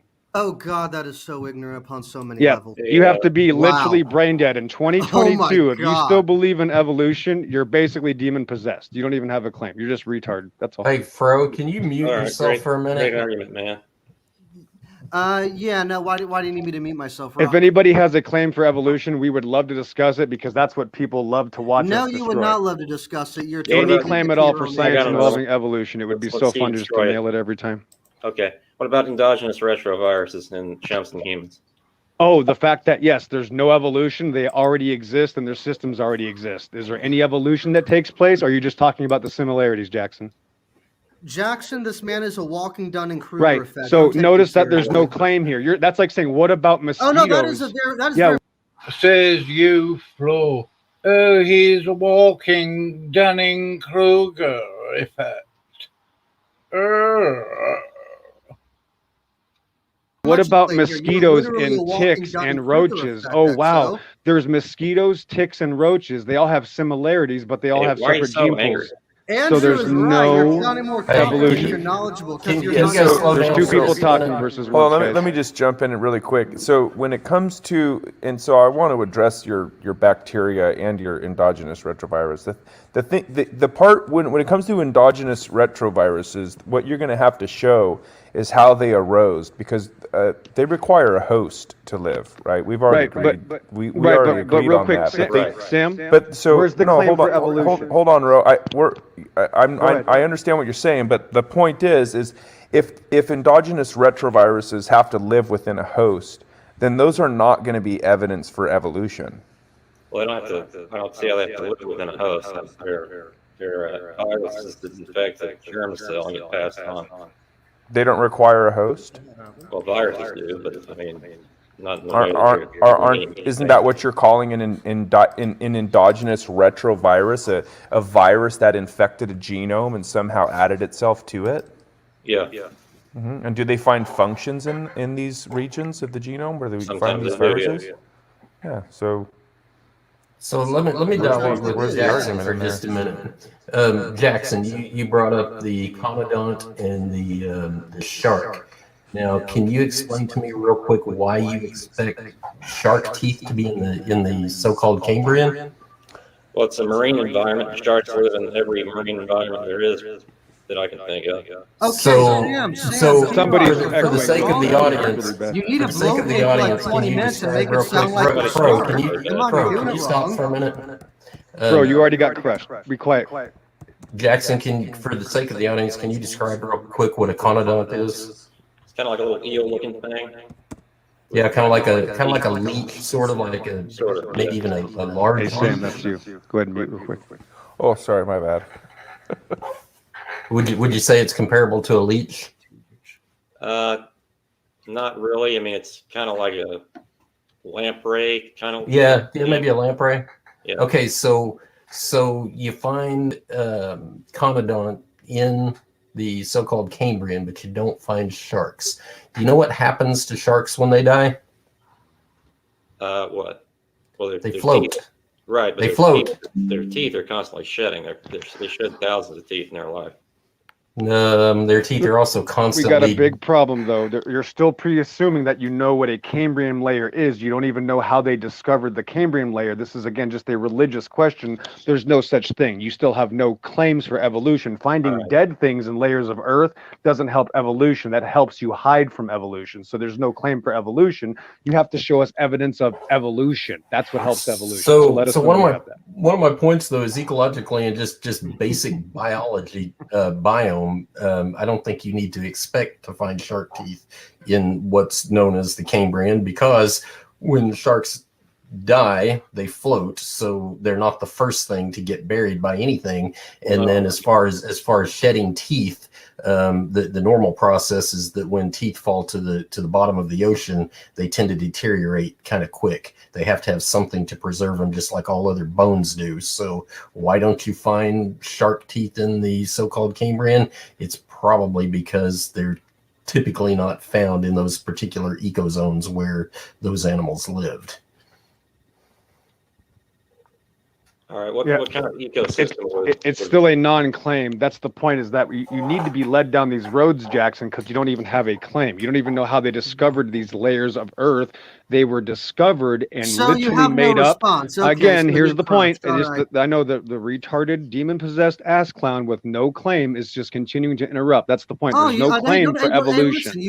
There's no claim. You continue just to have these seizures and you're having a panic attack. That's all you're doing, bro. The point is, Jackson, you have to tell us how they came up with the Cambrian layers before radiometric dating existed. You don't even have a claim. There's no information here.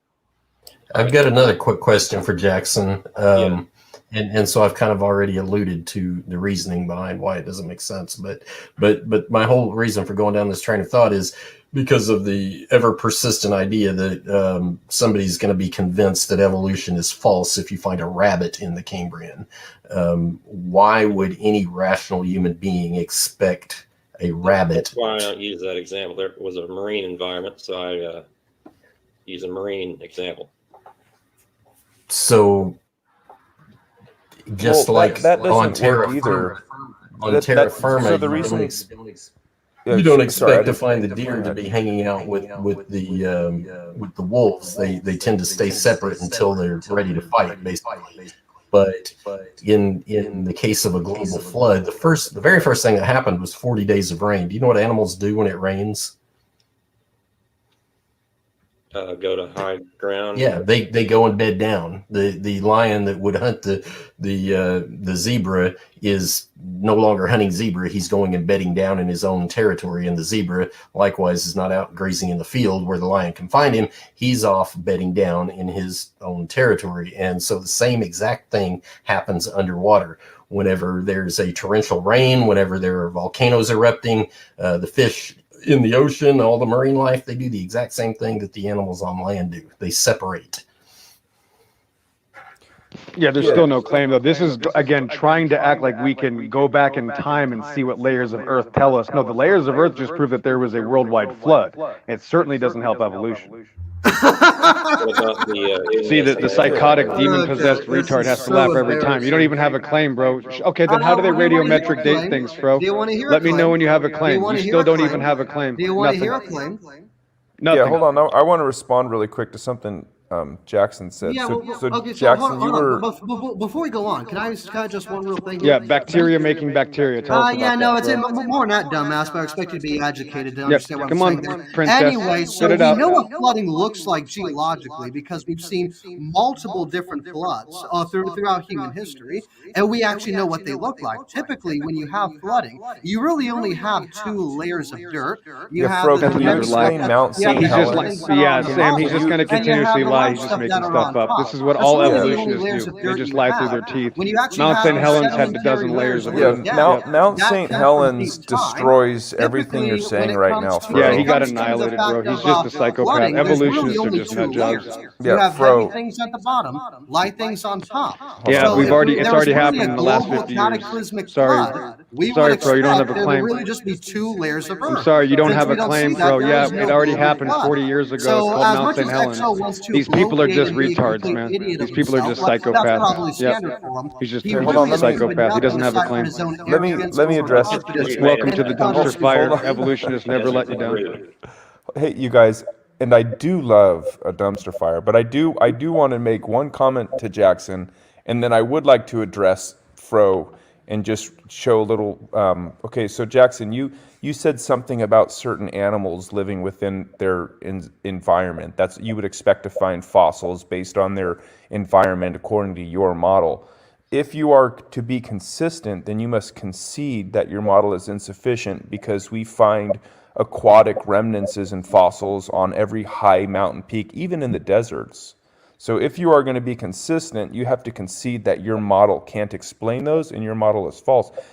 Now, Fro, what you said, you're making a false equivocation because you're saying, hey, we've seen these little tiny local floods and we're going to compare that to what we would see in a global flood. The problem is we have done a high quality line of science called experiments in stratification.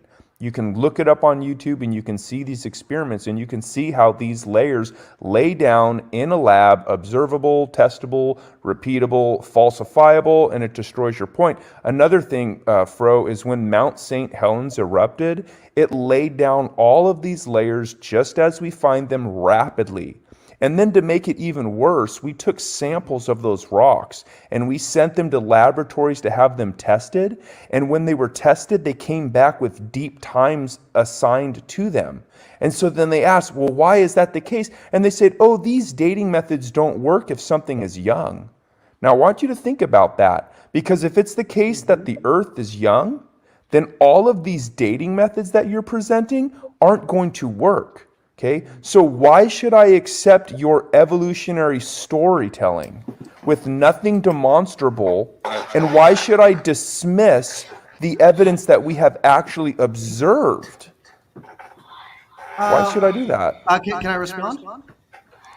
Yeah, you can And as long as you're not going to be the immoral scum roach to the bottom left here, I'm okay with having an honest conversation about this. You got crushed already. He's done. You're an immoral scum roach. You can shut up. You don't even have a claim. You can't even define evolution. Watch, just define evolution. I'll get off. Define evolution. I'll leave the server right now. Evolution is the gradual change of an organization as time and mutation wrong. go on. Sorry, that was easy. It's just too easy, bro. You don't even have a claim. Don't even know what it is. It's just too easy. You're literally too stupid to insult. Nope, you're a retard. You don't even know your own religion. You don't even have a claim. It's like shooting dead fish in a barrel. Talk to Sam Yep, go ahead and rage quit now. Go ahead and rage quit. You don't even have an example, bro. This is just insanity. What you claim, Sam, where were these experiments held at? I'll get you the actual definition since he doesn't know his own religion. I'll get it for him right now. Yeah, so where do you have this stratification going on? Where is this taken at? You can find all of that information, a good starting point where it's well documented. You just type up experiments in stratification. They were held at a college or like a university where they had a big, huge aquatic testing center. So if you're attempting to say that I'm just making this stuff up, yeah, you can go ahead and say that. I never said you were. But you could also go do your homework and look it up too. Right? But then when we get into the Mount St. Helens eruption, that was just another confirmation that these things happened. Even the polystrate fossils, we watched them plant down in the lake right there. All of these things were observed. And then when we took the rocks, that real quick, may I? Yeah, how do you explain a polystrate fossil? Well, first of all, like polystrate fossils, that is actually a result of flooding, but not one flood. It happens by multiple floods and that's an assumption, bro. Well, here's the thing, because if you're going to just fairy tales, we're not going to. He doesn't have a claim. He's just making up fairy tales as usual. So never mind. Sam, yep, there's no claim. So I'll give you the definition for evolution because they're not going to be able to do it. So real quick, out of the medical encyclopedia, the actual definition of evolution is the theory that all species of plants and animals, including humans, have become into existence by gradual, continuous change from earlier forms. See natural selection. That's the actual definition. You're welcome. That's basically what I said, but you're too stupid to understand that. Anyway, nope, so what's it's going not. on? I'm sorry. No, I'm sorry. You don't even have a claim. You don't even understand what you're talking about. When it comes to stratification, you've never observed stratification. I'm sorry. You don't have a claim. You are literally nothing more than an area. Yeah, go ahead, Jackson. Go ahead and speak so we can get the retard off the moral mic for a minute. Go ahead, Jackson. From someone like you. Do you believe the geologic column exists anywhere? No, and you can't even show me where it is, so you don't either. You can't even make a claim for it, Jackson. The Williston Basin? Yeah, you don't even have a claim. You don't even know where anybody can point it out. That's the point. Nobody has a claim for the geological column. There's no such thing. Nobody. I'm getting such an education. I'm realizing if I keep talking and talking, well, we're trying to talk to Jackson. At least Jackson isn't demon possessed and he's not having a panic attack and a seizure. So Jackson is at least acting like a proto-human. He's doing well. I know. It's okay, little fro. I know you live on the internet now and you're so smart because you go to Talk Origins and they tell you what to believe. I understand. So I got a quick question for Jackson again. Jackson, you affirmed that the geological column does exist physically on planet Earth, right? Yes. And would you consider that there is one or more places here in the U.S. that might be true? There's at least one, yeah. So one of the problems that comes up with that, if you did hypothetically, and I'm not even refuting the idea at all that a physical place like what you're thinking exists, but there's kind of a big point to be made there. If you found such a place, here's the problem with it. Literally billions of years of time are missing from it, even if it does have representative layers from everything that you see in the schematics in the textbook. Literally billions of years of time are missing from it. How so? Well, that's what unconformities are. Every evolutionary geologist out there, they identify unconformities specifically as being places where something doesn't quite make sense and time is missing from it. And to the layman, you don't have to know a whole lot of geology or biology, either one. You can walk up and look at, for instance, the cross sections in the Grand Canyon, and you can see where one layer ends and another layer begins. That very thin line that transitions from one to the other, it's got none of the earmarks of millions of years passing. I've got a counter question. Okay. If all of these layers formed in a flood, how are we accounting igneous layers and alien and evaporite deposits? Well, that's a real good question, and it's got a very simple logical answer, and that is that, when water moves, especially in large volumes, so you think of things like what was discussed about Mount St. Helens or any large lake, anytime a lake drains suddenly, you know what happens when that goes on? Tectonic plate movement. You get earthquakes out of it.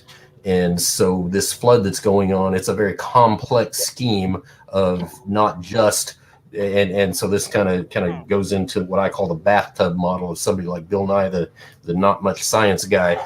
You've got a very complex scheme of water flowing, tectonic uplift, and collapse, both directions. You've got a differential topography on the land. You've got volcanoes erupting. You got a whole lot of things going off in random places and random sequence of events and stuff like that. None of that suggests that there is not a general order produced from a worldwide flood, because there is, and that's because the Earth rotates the way it does. And so you've got the lunar attraction of gravity causes the water to generally flow in one direction, even though on land where the differential topography is, it's got to flow with the topography, right? So I think that kind of answers your question. Right. Well, you mentioned unconformities, like a sequence missing from, say, from like the Gandanese Basin has the Permian layer missing. Other than that, it's complete. But okay. But the Williston Basin has all of them.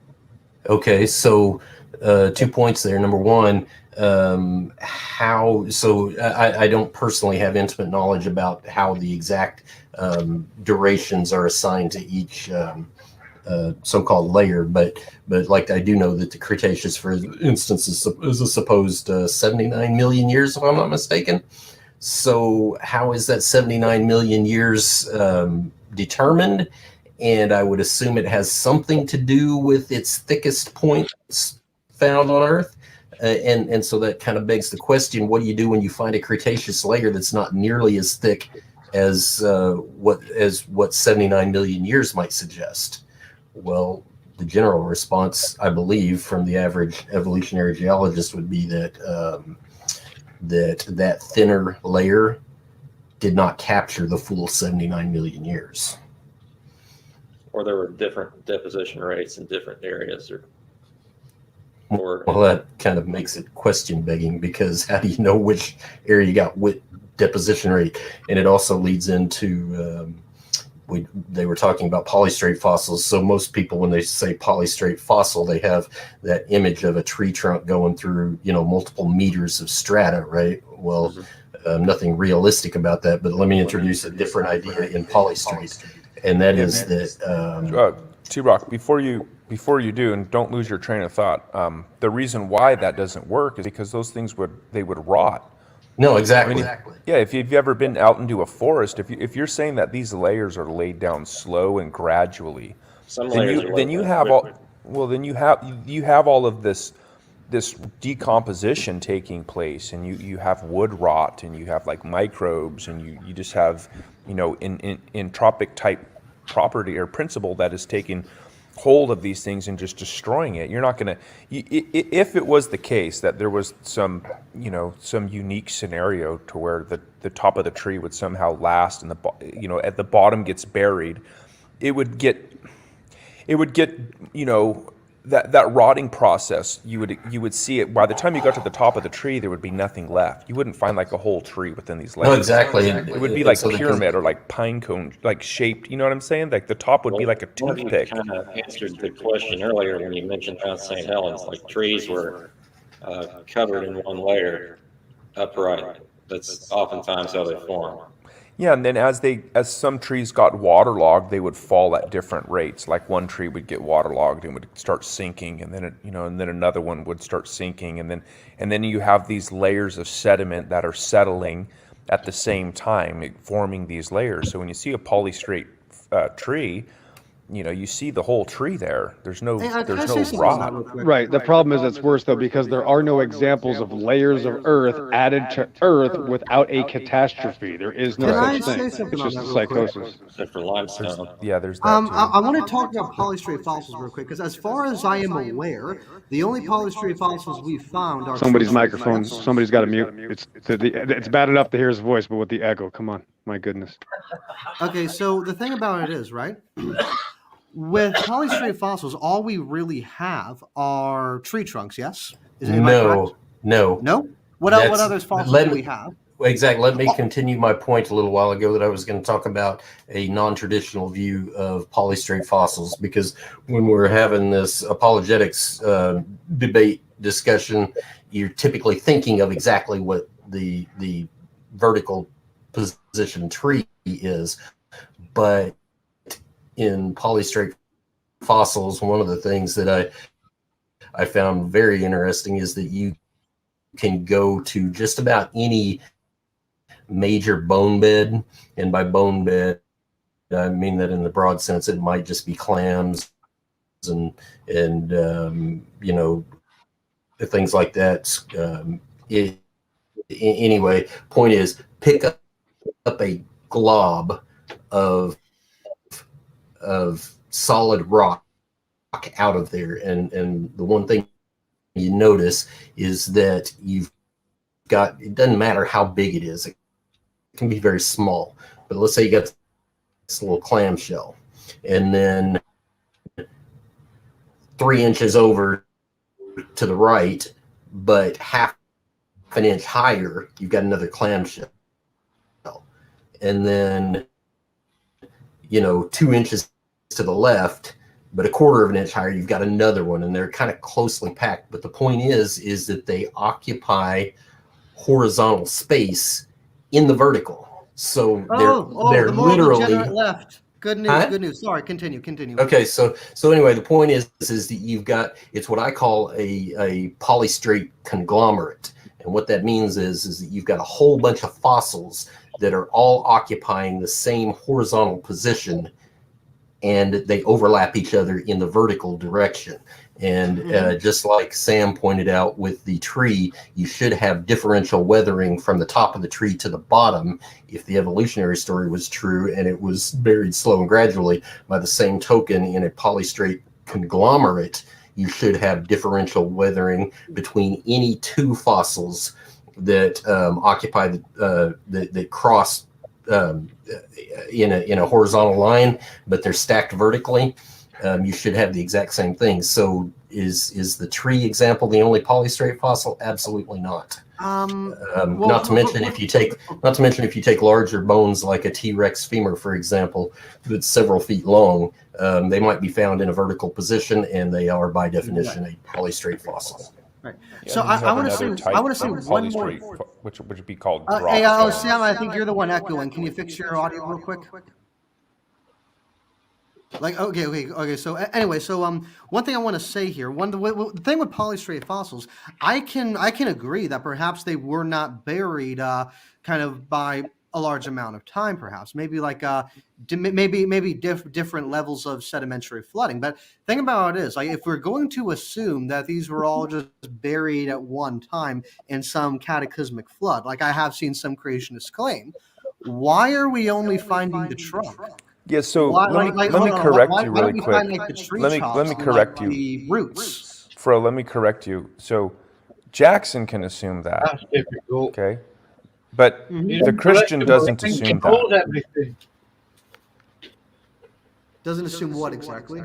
We don't assume this global flood. That's an objective truth from the Scripture. Okay, Jackson rejects that. So he can say that he's assuming or whatever. But if you're going to identify as a Christian, or even if you're not, but you're not going to tell me that we're assuming it. All we're assuming is the truth of the Scripture. You're the one rejecting that. No, and again, like See, I'm defending the truth of the Scripture, and so is T-Rock. You're attacking it. The issue is, and again, the thing about it is the moral degenerate that just left, right? What he wanted essentially to say is that because I ask critical questions of the You're a Bible, degenerate. I'm therefore You're not rejecting saved. the Bible and Christianity in general. That is a criteria that you people hold that I have no real need to hold. You see, I can criticize. Yeah, no, I the understand Bible, that. ask I understand questions that. of it, and Yeah, still the Bible remain is Christian. secondary to you, but it's not. To me, it's primary. To you, No, it's it's secondary. primary to me too. It's No, just it's not. I To actually, me, I it's actually ask primary. questions of it, Oh, and you you're were the Yeah, to liar. me, it's primary. and it's primary to me too. Oh, you were the liar. Scripture is not primary to you. It's secondary. What's primary to you is your disgusting Catholic catechism. You liar, hypocrite. So We're getting a lot of echo let me here. explain the difference to you. Okay. Okay. The reason why the Bible is secondary is because you are appealing and making an argument from science. So science is primary. You're asking for lines of scientific evidence to support your secondary, which would be the Bible. To me, it's opposite. Okay, and I don't have a problem. I don't have a problem admitting that. Everyone defends their worldview. The naturalist, they are going to presuppose naturalism, and they are going to defend that. The creationists, we are going to presuppose the truth of God's word, and we are going to defend that. There's no neutral ground here. Where's the neutral ground? Tell me where the neutral ground is, Fro. Where's the neutral ground? Well, here's the thing, Sam. You're assuming I don't also do that. Here's the issue. Oh no, I can really prove it. just I can disagree prove with it with one That's it. question. I can Okay, just what's the simply question? ask you one question, and we can prove it. Okay, Ask one Fro. question. Yeah, was there a global flood? No. There you go. See? Again, here's There the you go. issue. That is a criteria you need to hold. I have no necessary. I don't need to hold it because I have Yeah, I a understand fundamentally that. different I understand understanding of that Scripture. because again, the Well, Bible's no, secondary. Now, no if you want to offense. get back to the lines of evidence, the reason why your assertion that some polystrate fossils can be buried with water, the reason why that's a problem is because we find these all over the place, and we find these in high altitudes. My problem. So you can't have a. How do you have a local flood on a mountaintop? How do you do that, Fro? According to your uniformity model, that mountain had to be submerged. May I? How'd you do that? If you want to actually hear my answer, I could ask. You could answer for you. Do you want to hear my answer? Yeah, go ahead. Okay, so there is a way to explain that, and that is kind of through the shifting of tectonic plates. As one plate meets another, it shifts the ground up. That's how mountain ranges form. So that doesn't work, that's how. though, Hold Fro. on, I'm not done yet, Sam. Hold your horses. Okay, I'll explain why that doesn't work. I would next. say on that aspect, yeah, I think that would explain as to why we find these things on mountaintops. But moreover, what I question about polystrate fossils, and especially like the trees, why do we only find the trunks? I mean, Okay. if Yeah, we're we going to don't. Let me answer that. A quick internet search I mean, will if correct we're you, going to but the believe problem. that everything kind of was buried with one cataclysmic flood, why are we Let me not finding answer that for you, Fro. Fro, Yeah. slow down for just a second. Let me answer T-Rock, that for you. I want you to please answer that. But when I objected originally and explained, I want to just really quick explain to Fro why that doesn't work is because, unfortunately, Fro, these same seculars have documented erosion rates, and you have erosion taking place faster than the uplift. So that's not going to work for you either. In some Okay, areas, so Go ahead. So, Fro, go let ahead, me T-Rock. go ahead and answer your original question, and I'll touch on the mountain uplift, the tectonic uplift thing too.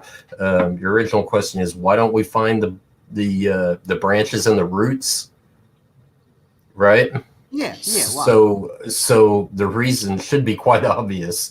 It's the same thing that happened at Mount St. Helens. Whenever you have a cataclysmic flood ripping trees out of the ground, they're no longer attached to their roots, and the branches get ripped off by the same motion. Plus, whenever trees get ripped out of the ground by a massive flood, they float, and when they float, they bump around against each other and break limbs and leaves off and stuff like that, and you end up with basically nothing but trunks. And so we learned that in Mount St. Helens, and it was also a really good lesson on how coal can form too. But anyway, that I think that succinctly answers the question. But I'm going to move on to the mountain uplift thing real quick, and I'm going to talk about the reason, one of two reasons. Sam pointed out one, and that is the erosion rates far outpace the uplift rates. And number two is that you get all these folded layers of rock, and layers of rock don't fold like that through slow and gradual uplift. They would crack all over the place. Yeah, bent strata. I'm not aware of those rocks, so I'm not sure how to make a response on You're that.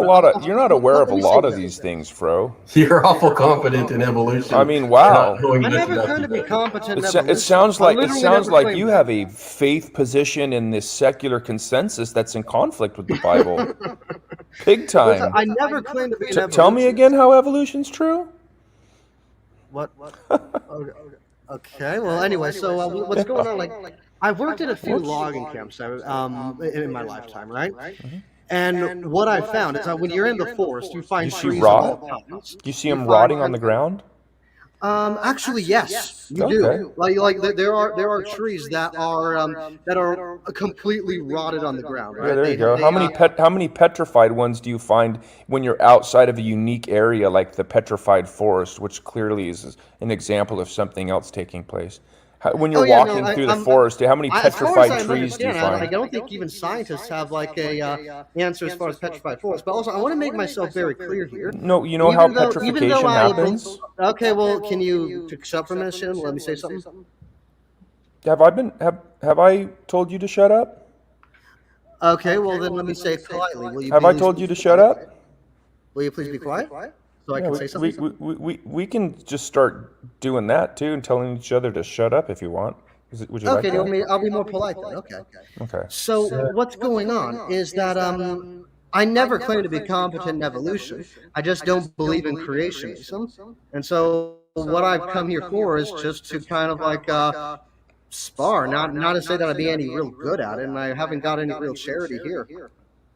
Because you identified as a Christian and now you want to attack Christianity, and so we're saying, okay, well, you must have a really good argument. How do you explain these lines of evidence? And you just continue to fail. Again, because I don't necessarily need to. I'm more competent in theology. So, Fro, do you know how petrification happens? Sorry? Do you know how petrification happens? Bro, your theology is absolute tosh, garbage. It's false teaching. It's Catholic. You know, your so-called prayers to Mary, worship of images, so-called prayers to saints. You are one ridiculous person, you, Fro. You're more competent in theology. You're not competent in theology. You might be competent in Catholic theology, not biblical. You deny. You say creation and all that sort of stuff earlier on is allegorical. you don't believe in a literal Adam and Eve. You're a dummy, Fro. Let me see. I Does used it to take know time, this. or- I or- legitimately used to know this. I forget. Okay, does Let it me see if take? I can Well, I remember. know that what they say. It takes millions of years, right? But that doesn't work for a few No, I'm different not reasons. talking about millions of years. There's an actual process behind it. I used Oh, to so know it takes that. processes. Everything takes processes. Okay, so it's not time then. It can again. It's black and white. It can be a process that happens over time. Well, that's the story. You think the time part, variable time element? the time part is the story. The processes is what's demonstrable, and we can petrify things immediately. You know that we have petrified cowboy boots. You know, we've gone into mines, right? There's been mines that have been shut down within the last 40 years. They've opened them back up and found petrified candles. No, they weren't petrified. I know what you're talking about. There They are didn't plenty have- lines of evidence They that weren't show petrified. petrification. You know, you can petrify something in your house. No, I know what you're Did you talking know that? about. That's not petrification. What that is? No, you can petrify things. That's not petrification. That's actually iron oxide on top of it. How would I say? What I'm saying is, Fro, you can look it up online and you can petrify things. Oh yeah, I know, but that's not petrification. That's another. No, what I'm saying is you can petrify things. Fro, what you're describing is what I would call encasement, where you have something and it basically just builds a shell around it. And so, yeah, that happens, but Sam's point is very valid. It's actual petrification happens. So fence posts are a common example of it. They get buried in the ground, and in traditional petrification, you have to have the original biomaterial has to start degrading and being replaced with a mineral component of some sort that's non-biogenic, and that's exactly what happens in fence posts. No, but the issue about that is like you can't petrify boots in the same way that you can petrify wood. No, the leather absorbed the minerals, and the leather petrified. No, it can't. Again, leather is an organic material. You don't know what you're talking about, Fro. Fro, you're I wish completely John off was on here. this. I would literally share you links. I have them. Fro, you're way off on this. Listen, share them in the private chat. Take a look at them later. Fro, you're off on this. If you take a piece of leather, it's got crevices and cracks and empty cavities in it. The minerals can find their way into, and the leather can break down in a short period of time. If you mean it in that way, I guess I'd have to agree. So I have a list of all of these things, Fro, all of these different types of minerals, like diamonds, crystals, shells, all of these things, even oil, processes, they're just processes. These things form fast. All of these things that you were told and we were all told in school take millions and millions of years, but now we're learning that you don't need time at all. You just need processes. So all these lines of evidence that you're believing religiously, defending that you're ignorant about, they just don't exist. They outside of your imagination. Again, this is the thing. Like this isn't really charitable conversation because like I don't believe in evolution religiously in the same way. Yes, you're defending it fervently. May I finish? Go ahead. Okay, so I don't believe in evolution religiously in the same way that I adopt Catholicism. But here's the thing: if evolution is true, it does nothing to hurt my position of Christianity. If evolution is false, it has nothing to do to hurt my position of Christianity. Okay, like this is something I hold to, but it's not something I'm married to. Not in the same way as my Christianity is. So if you guys are right, hold on. If you guys are right, I'm open to being. He isn't Christian. I keep saying that. I know my Christianity, this, that, and the other.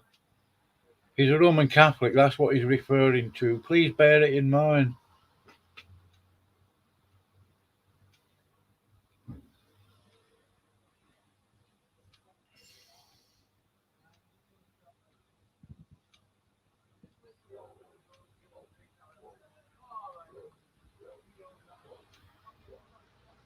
Correct. But if you're going to be a moral degenerate in a scum dumpster like XO of RO there, then just leave. I'm not even going to. His attitude or behavior or however much. You're the only moral dumpster on there. You really are. You excuse me. However much you didn't like it, okay, has nothing to do with the points that he made. So you can call you can excuse me you can call him a meanie, okay, but you're not, but you didn't address a single thing he said. So what you're saying is this guy made a bunch of points that I don't like, but he hurt my feelings. Therefore, what he said is not relevant. Yeah, no, That doesn't work. That's not the points he made. It's the fact that he sounds more arrogant and confident than knowledgeable. Well, he's not here to defend himself, and I know that he would like to. We're not going to just bash the guy that's not here, okay? So, signing off, guys. Have a good night. Good night, T-Rock.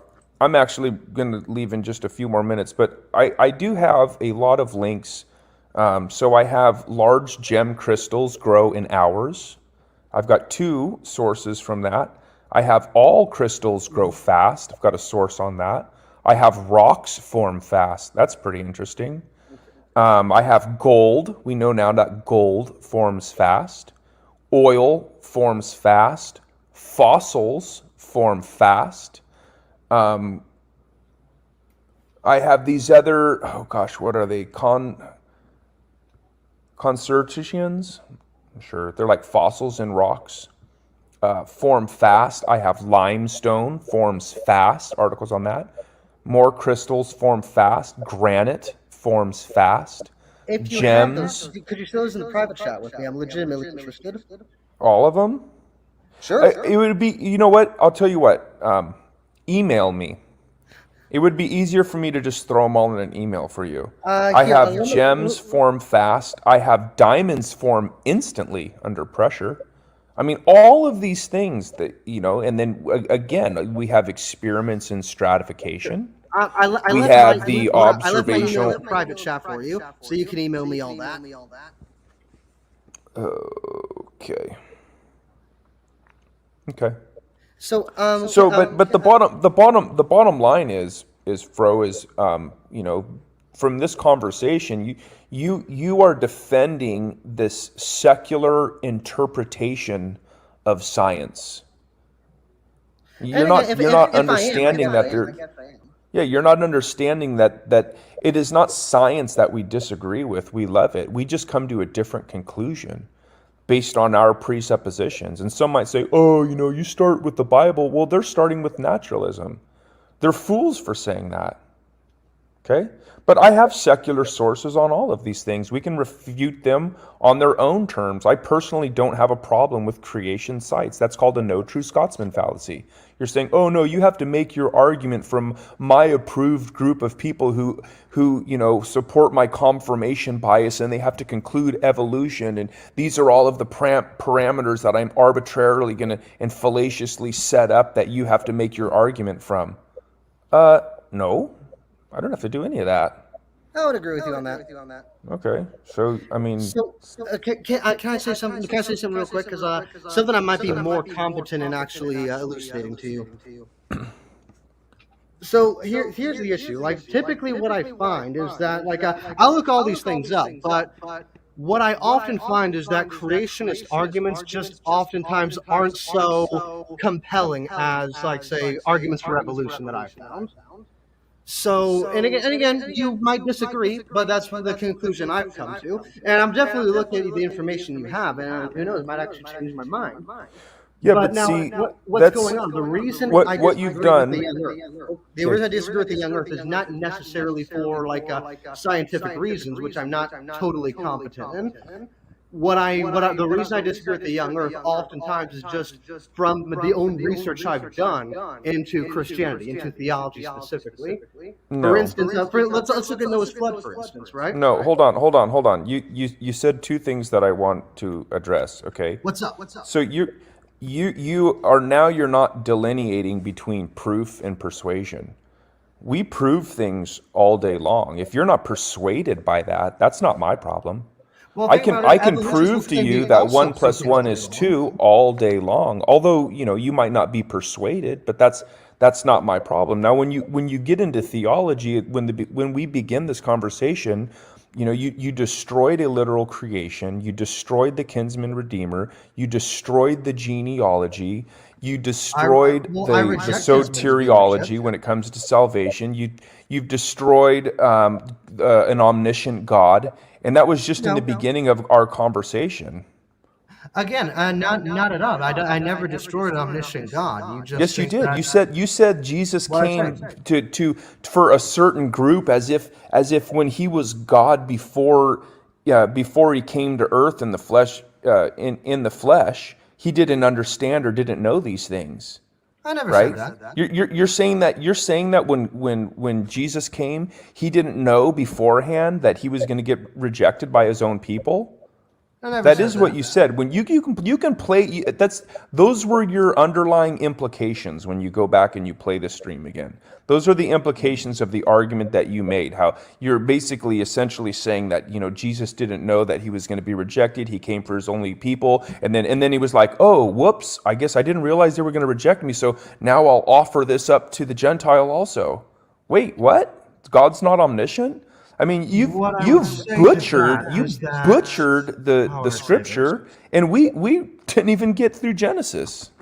What I would say to that is that no, it's not that God isn't omniscient, but rather that he had in fact given his people a choice as whether to accept or reject him. Did God not know what was going to happen? Did God not know what was going to happen? How does it? He's either omniscient or he's not. Which is it? About the foreknowledge of God, which is a subject that our best theologians have been talking for literally centuries. And so, what I would say to that, like, I would say that God had given man a choice, and so that choice was made by man. And what I would say there is that as far as God knowing things, there is a hard limit on what God can know. In the same way, there's also a hard limit on what God can create. For instance, God can't create a mountain so big he can't lift it. Do you know why?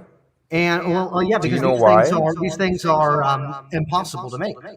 Yeah. So when you make that statement, you are presenting an incoherent definition of omnipotence. Right. We would never require God. That God knows everything. That we is would an never incoherent require idea of omniscience. We would never require God to be able to be so powerful that he can do something that is logically impossible. You would have to show how something is logically possible before you can argue that God can't do something. Exactly. And so what I would say, what is the logical impossibility of God not knowing that when he took on the flesh, his people were going to reject him? Where's the logical incoherence in that? Oh, I would say he could know it, but by his sovereignty, he chose not to. He let before people make he came themselves. in the flesh, before he veiled himself in humanity. And I'm speaking about the Trinity, by the way. Right? Let us make man in our image, the triune God. It was Jesus in the garden. It was Jesus coming to earth in the Old Testament. It was Jesus who knew. It was Jesus who knows all things, and he knew that when he veiled himself in flesh and he took on humanity, he didn't give up. He didn't give up fully his divine nature. Of course not. He just cloaked it in humanity. Mm-hmm. So you almost have this dual type scenario, which is complicated, but God didn't give up those things. But in order for you to make your argument, you're going to have to say that God didn't know these things beforehand, and you're going to have to show me where that's logically incoherent. And I don't think that you're going to be able to do that. But that's what your position would entail when you start to argue that Jesus didn't know these things beforehand. I would not say he didn't know these things beforehand, but rather came exclusively for the Jews at first. Does that make sense? Then you lost your argument. That's fine. Am I making sense here? Sure. Okay. But that's not what you said earlier, which is fine. That's fine. Yeah, as I said, I'm open to having my opinions reformed and changed on this. Well, here's the thing, okay? So in Christianity, there's what we call the creator-creature distinction. Okay?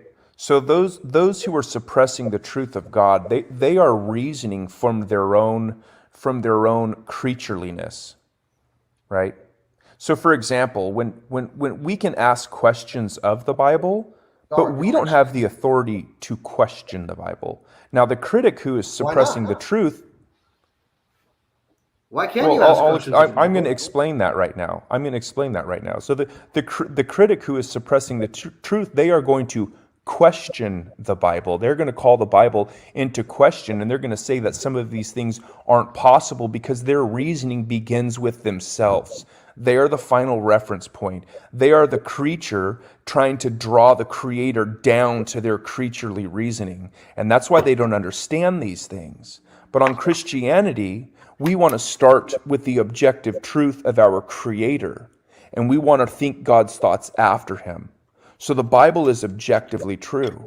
If the Bible says that God created a literal Adam, then God created a literal Adam. If you don't understand that or you don't accept that, then you are starting with yourself. You are reasoning from the creature to the creator, and that's the problem. Well, for that, I would say you're making the black and white fallacy. You're making like there is no neutral ground there, bud. No, I would say it is black and white. There's creator and creature. It's A or not A. Okay, then you're not representing the outlook correctly. A or not A. Do you understand the law of excluded middle? Yeah, I do. Except you reject the middle. I would say that A or not A. It is A or not A.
Look like I've got a job.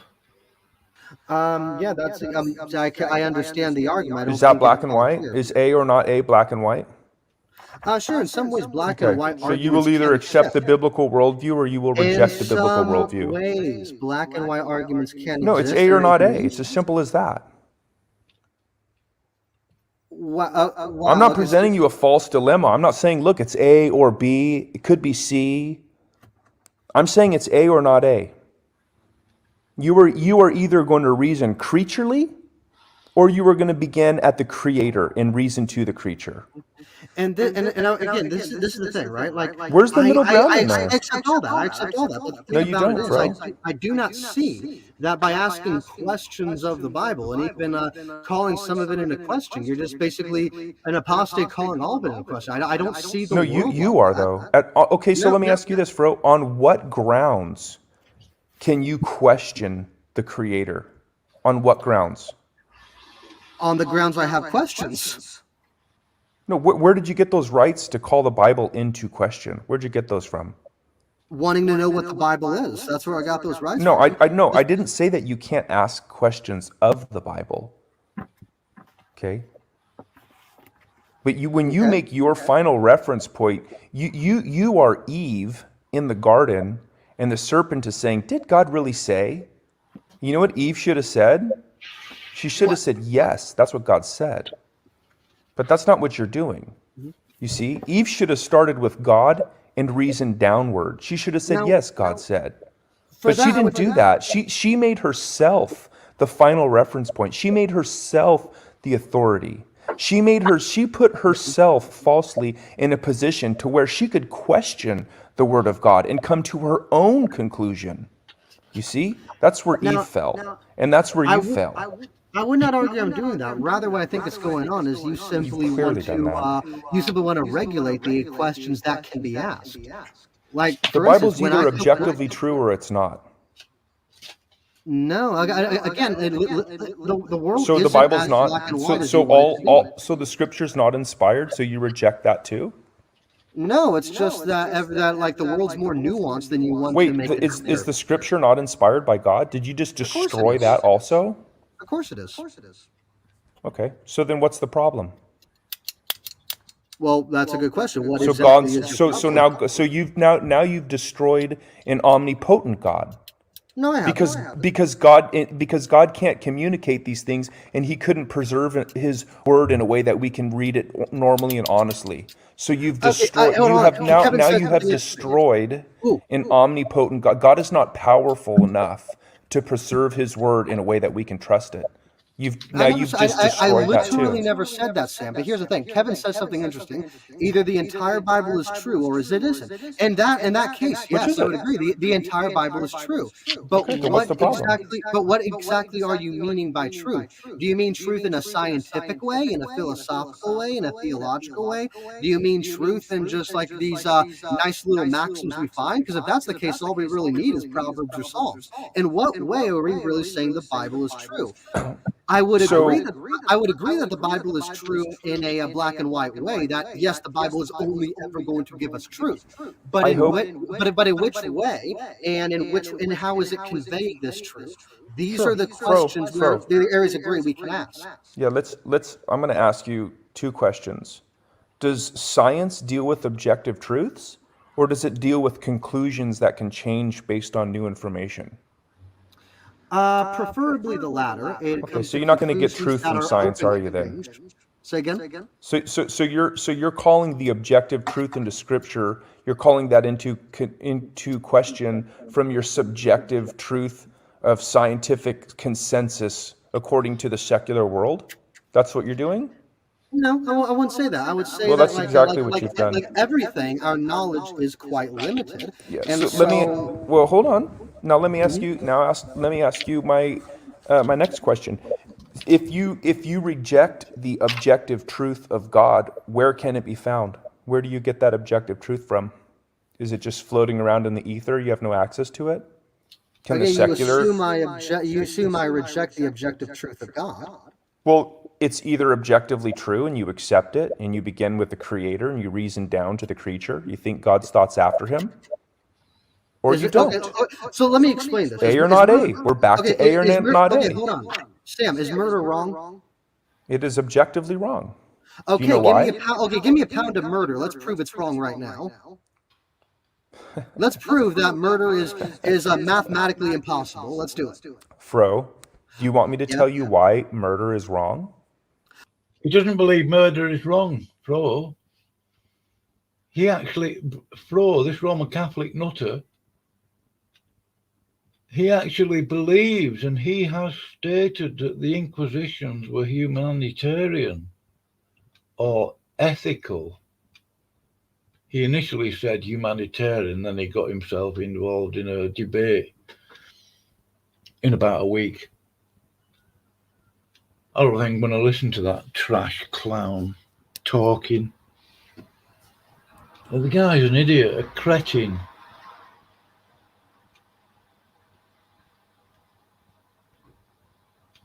Oh, no, I know why murder is wrong. Tell me why murder is wrong. It's not just not a particular. Why is murder wrong, Fro? Really? Because murder is wrong because a human life is something that belongs only to God, and we do not have liberty over its life or its death. That is something for God to decide. Is that an objective truth?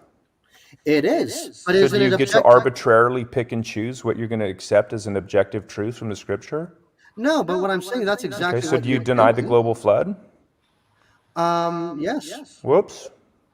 Looks like you've contradicted yourself. Not necessarily, because here's the thing. No, necessarily. Well, but and Do you object the omnipotence of God?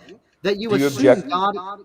Do you object the omnipotence of God, that he can preserve his word so it can be read normally and honestly throughout the ages? Do you reject The that? question is whether or not he did that, and I would have said yes. You say he did or he didn't? He did. He did certainly preserve his word. Okay, so do you believe in the global flood? I do not. Whoops.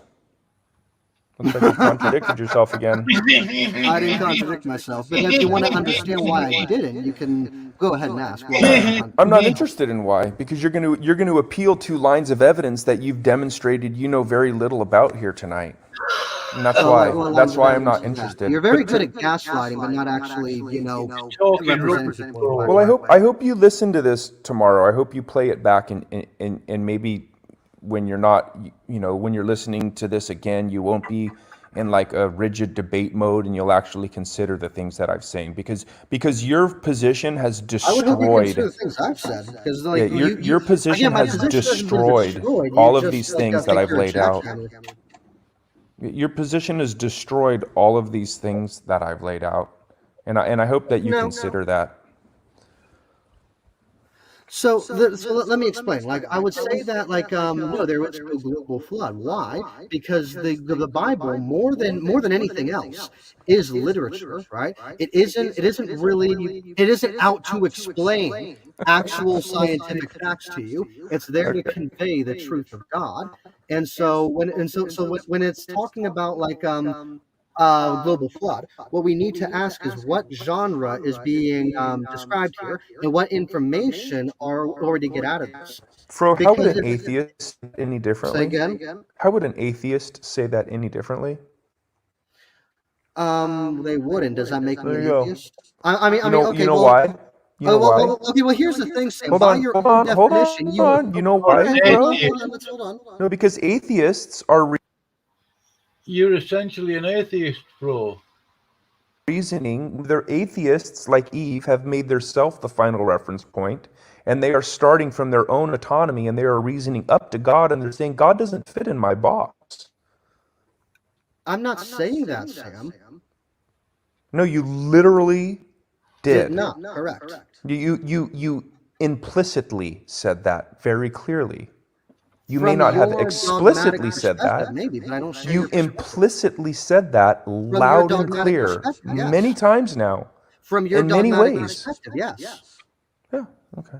But your dogmatic perspective is not the standard of orthodoxy, Sam. So I shouldn't I'm be not I inclined shouldn't to be submit to it. dogmatic on the foundation of my worldview?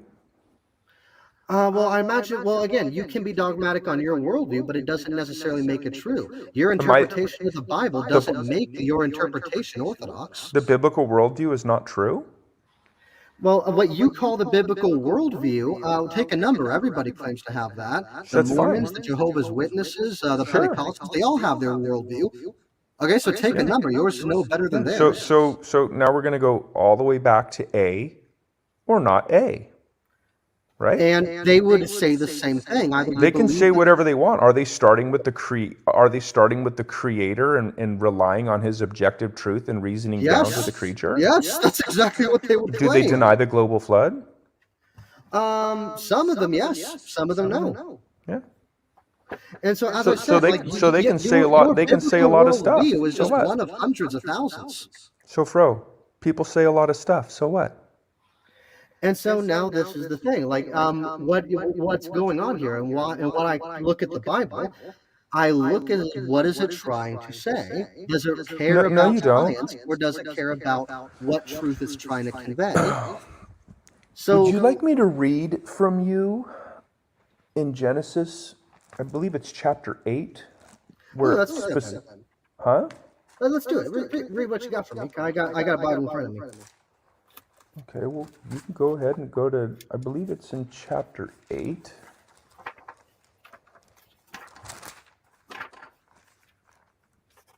Okay. Yeah, and then you can go down to, what is it, 13? And God said to Noah that the end of all flesh has come before me. The earth is filled with violence through them, and behold, I will destroy them with the earth. Wait, is this Genesis 8 or somewhere before this? Because I'm not reading this here. Oh, What verse I'm sorry, you this is Genesis 6. My bad. Genesis 6, okay. Yeah. And then we're going to go, you can go down to 13. 6:13. Let's see here. So we could probably fast track through a lot of this stuff, but yeah, Okay, I mean, I'm here. well, we So don't have to, 6:13. you know, so yeah, in Genesis 13, Genesis 14, make yourself an ark. You reject that?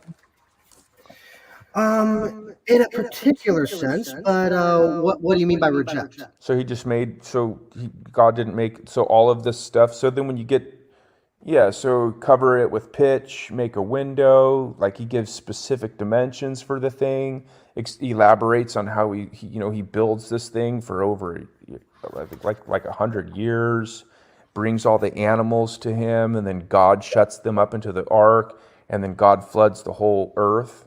You reject all of that? I mean, it's very, very clear. Maybe you can read Genesis 7. May I say something?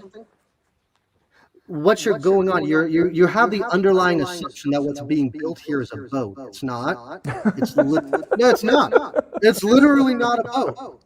Okay. Because here's the thing: the word being used there is ark. Fro, you're killing me. Well, Fro, do me a favor, okay? Mm-hmm. Maybe tomorrow, just get acquainted with chapter 6, 7, and 8. Or maybe you want to actually hear my perspective instead of gaslighting it. No. Okay. No, because here's the issue, right? What's going on here? This isn't a boat being built. Never does God actually give any dimension for like sails and rudders and anything like that. Where was it going, Fro? Where was it going? To an island? Well, yeah, no. It was a barge. Why did it need a rudder and a sail? Well, again, the fact of the matter is, what's going on here is that Fro, where was the boat? Where was it going? It was surviving. It was surviving the oceans, the floods. Why does it need a rudder? To navigate Or a sail? the water. Was he going to sail? Yes, at some point it started. Again, he's out at sea for an entire year. It needs Fro, to sail and listen, move around at some point. Yeah, okay. It needs some way of locomotion. I'm going to tap out. It's past my bedtime. Okay. So let me say something here real quick. So what's going on is that God is literally telling Noah to build a box. And in fact, the word literally means either like literally box. The word ark, because like a a very similar word is used in Exodus, right, and even Leviticus and the rest of the Torah. Why are you hung up on one word? You're going to because this is a very bad take. Because if you're going to say that this is a boat, right, you're going. So we're going to ignore the entire context of multiple chapters. I've got to make a phone call. I'll be back in a minute. I'll play this.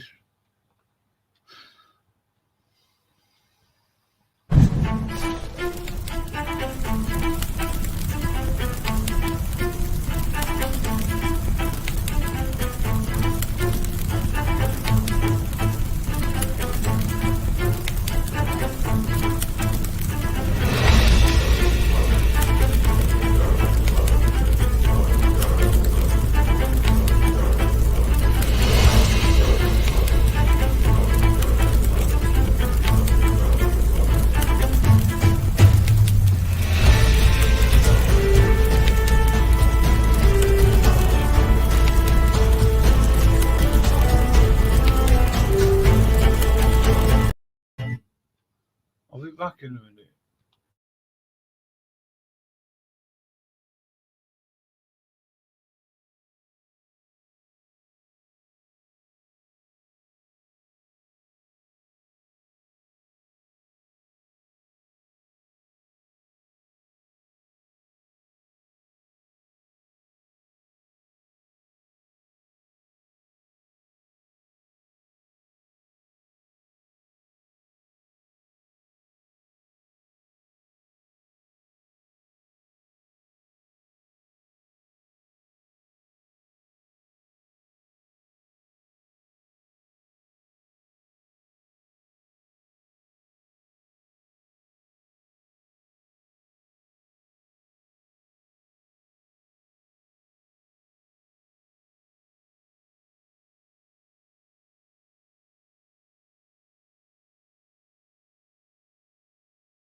Right, apologies for that.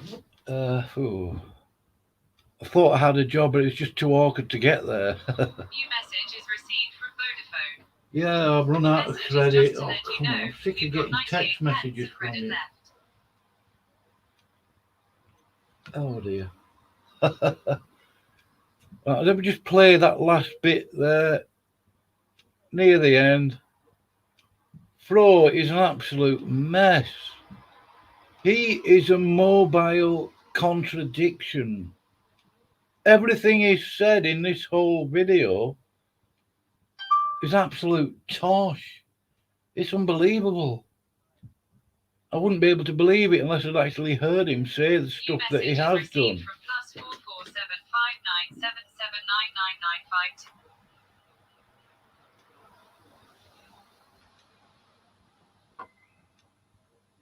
Oh, I'm not working at Valio. No way. Oh, no chance. For the thing, elaborates on how he builds this thing for over like 100 years, brings all the animals to him, and then God shuts them up into the ark, and then God floods the whole earth. You reject all of that? I mean, it's very, very clear. Maybe you can read Genesis 7. May I say something? What's going on? You have the underlying assumption that what's being built here is a boat. It's not. It's no, it's not. It's literally not a boat. It's laughable. Okay. Because here's the thing: the word being used here is ark. Fro, you're killing me. Yeah. Fro, do me a favor, okay? Yeah.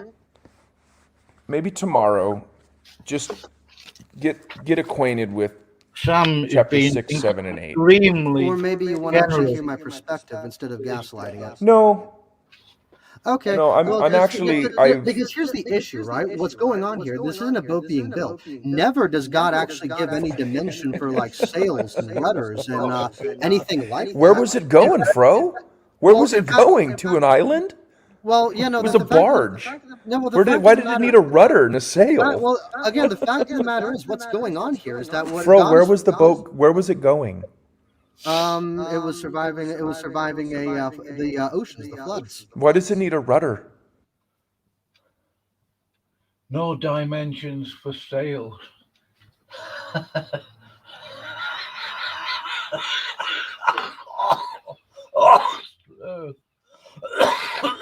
To navigate For a sail. Was he going to sail? Yes, at some point it started. Again, he's out at sea for an entire year. It needs to sail and move around at some point. Yeah. Okay. It needs some way of locomotion. I'm going to tap out. It's past my bedtime. Okay. So let me say something here real quick. So what's going on is that God is literally telling Noah to build a box. In fact, the word literally means either like literally box. The word ark, because a very similar word is used in Exodus, right, and even in the rest of the Torah. Why are you hung up on one word? You're going to because this is a very bad take. Because if you're going to say that this is a boat, right, you're going. So we're going to ignore the entire context of multiple chapters because you are uncertain on one word. That's brilliant. So you take the position Hey, that's that, a good. hold on. So you are take you the going to position hold that on? Moses was lugged in a Now, boat through the desert? Now you are destroying a proper hermeneutic. He is. Okay, so you're making destroying the argument that too. You see, so you are making the argument that Moses was dragging a boat through the desert. Is that it? Well, I mean, Moses was dragging a boat through the desert. Bro. Oh, it's tragic. I don't want to sound patronizing, Fro, if you do listen to this. You've got some serious repenting to do. You need to revise the theology that you hold to. It is Roman Catholic doctrine, so-called, are doctrines of devils, doctrines of evil spirits. This is what it does to you. It messes you right up. A lot of Christians, you talk to them about ecumenism being a demonic doctrine, and there's other phrases I could use, a sin and all that. Ecumenism is a sin. But they don't realise, they go light on it. They don't realise how dangerous, actually, to the individual, that these false teachings, doctrines of demons are. If you will, I would say that the Bible, God's word, is a reality check on what the world really is about. The lies that you're going to be told in school, universities even. And I'm not against education. I would absolutely love to be able to go to a university. I'd love to be able to finish my degree in maths. I could have got I think I could have got a pretty good degree in maths, actually, pure mathematics. I'm a third of the way there. If I had the money, because it is expensive, I would definitely go to a university, get my degree in maths. I would probably even try and get a degree in English and in electronics. I'm not as sharp as I used to be, but I could certainly finish off my degree in maths, I'm sure of that. I'm not against education, but I think a lot of the education system in this country is messed up. But the so-called doctrines that Fro is holding to there, it's all Roman Catholic based. They've messed him up entirely, and I feel sorry for him, really, although I'm laughing at him. Because what he's saying, you think Moses was dragging a boat through the desert? I mean, think about that. I mean, what do you say? Bro, realize that you're so wrong on so many levels. One false teaching, Jesus says, little leaven leaveneth the whole lump. It spreads, it permeates, it affects the rest of the batch of bread, as it were. And you don't notice it because it's such a small amount initially, right? The wheat and the tares, things like that. A tiny amount of false doctrine will totally mess you up in ways that I probably don't understand. The Holy Spirit does, of course. But Fro is absolutely convinced that he's a Christian. He isn't. He's been lied to. The people that have taught him, if you can call it that, possibly don't realise that they're teaching him lies. They've philosophised God's word. They've filled his head with lies and he's ran with it. And this is how you end up. Coming out with the garbage that is coming out of Fro's mouth. I don't want him to be lied to. I want him to comprehend the truth. I don't know all the truth. But I know what I'm hearing here from Fro is of the devil. Did God really say that? Did God really say that? That's what's going on there. God's word is really, a lot of things, the bread of life, given by the Holy Spirit through Moses and the prophets, as Jesus said on a number of occasions, I think. Spiritual food, the waters of life even. And yet what's coming out of Fro's mouth is like death. His mind is filled with absolute, lies and more lies, and these lies are built upon each other, and he's not seeing it. It's like, I gave this analogy to someone the other day. Getting false doctrine, it's like being given a snowball to roll in a massive field of snow. So the snow, so you don't even see your snowball, and you don't realize you're rolling it, and it just gets bigger and bigger. I can't think of a better analogy. It just gets bigger and bigger till you don't realize how big it is, and you end up getting crushed by it. A little leaven leaveneth the whole lump. It starts out tiny, teeny.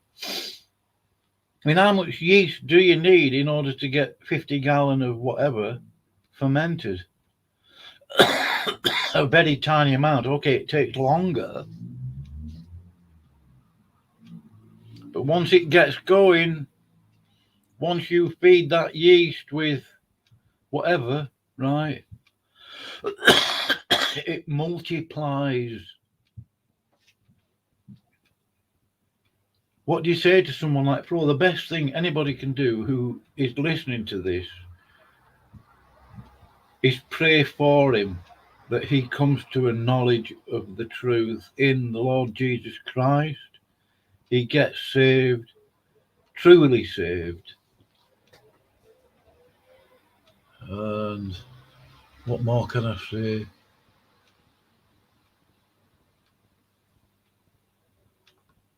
What, he was dragging it through the desert? Well, however you want to define it, he was the Ark of the Covenant was no longer an ark or a box; it was a boat, according to your own standard. Bro, does it matter if he built in the desert? Well, it wouldn't make sense, would it? It wouldn't make sense when God's about to flood the earth. What should he have brought it down to the shoreline? Well, okay. Well, so Moses is lugging the boat through the desert. Then is that what you want to say? Dude, well, look, the point he's making. He built a boat. The earth is going to be all flooded, so there's no need to bring the boat anywhere. The shoreline is going to move up. Noah didn't need to move the boat down to the shoreline. Oh, I keep getting phone calls. Bear with.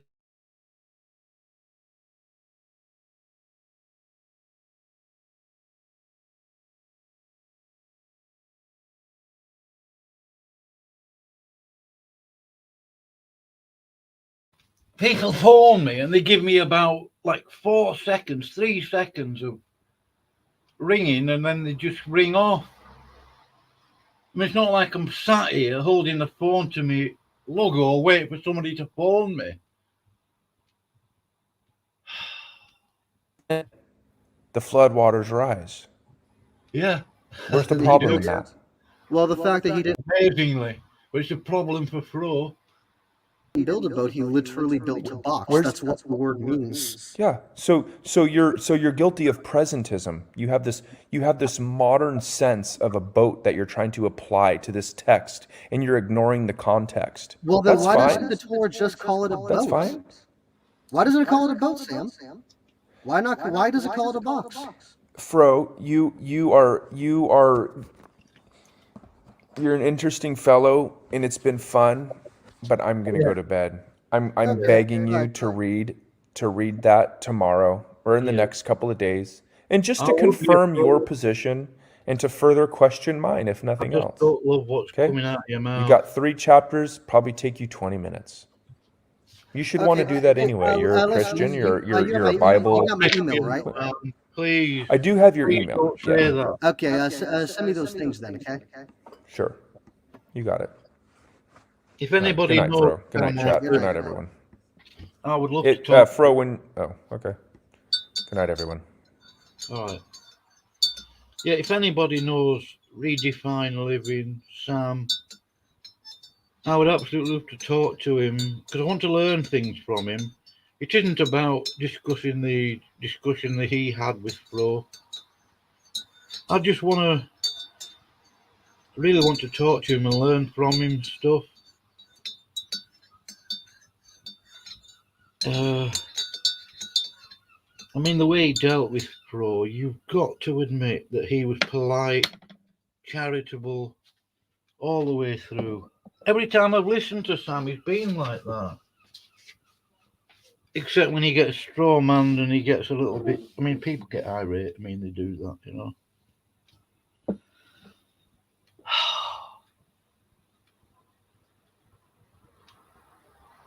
See, I'm not capable of forcing someone to realise the truth, and I wouldn't want to force anybody to realise anything. Nobody forced me to believe the gospel.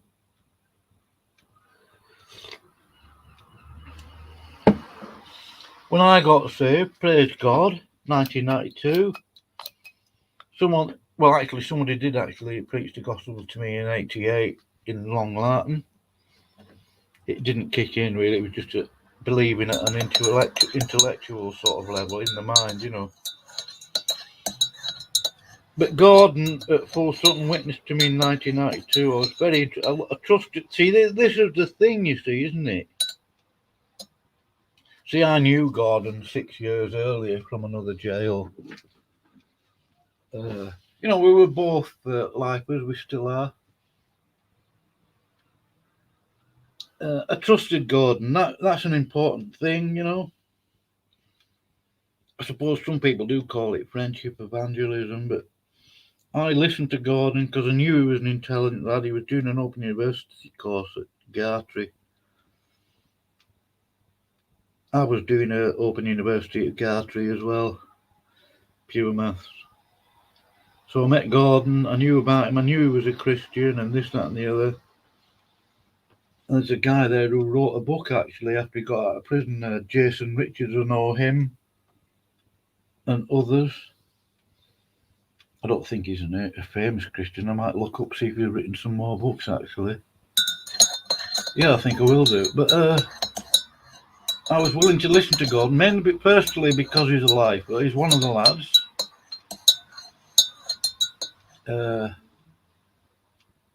Trusted him. He trusted me, of course. We'd both done a long time by then. I'd done about 12 years. I think Gordon had done about 9 or something. Yeah, something like that. So I listened to what he had to say. I believed what I was hearing, the things that he was showing me. I was convinced of the truth of God's word.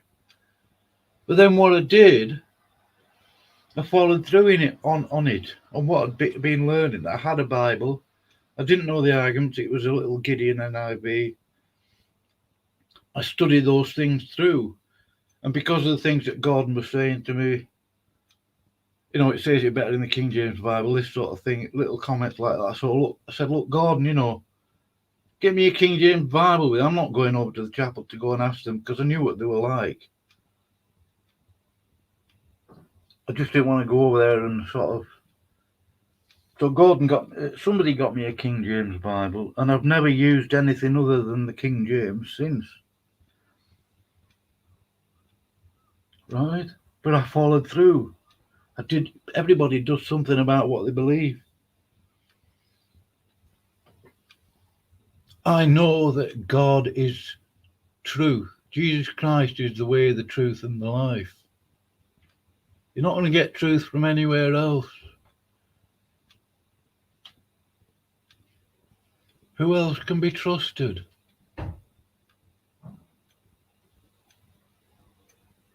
Anyway, I'm going to close now. I've had enough of... I'm going to try and get a transcript of that. It's nearly a 3-hour video, so it usually takes a couple of days for the transcript to turn up. But I will get it eventually. Let's see, that's the link. I'm going to study through the way that, the things that was said. Hopefully I'll get to talk to Redefine Living. But I'm going to close now. I've got a couple of things I want to do. Pray for Flo. But don't come to me telling me that he's a Christian, because he isn't. Pray that he comes to knowledge of the truth, he gets saved, and he gets truly born again, instead of Flo lying to himself about being born again. He isn't.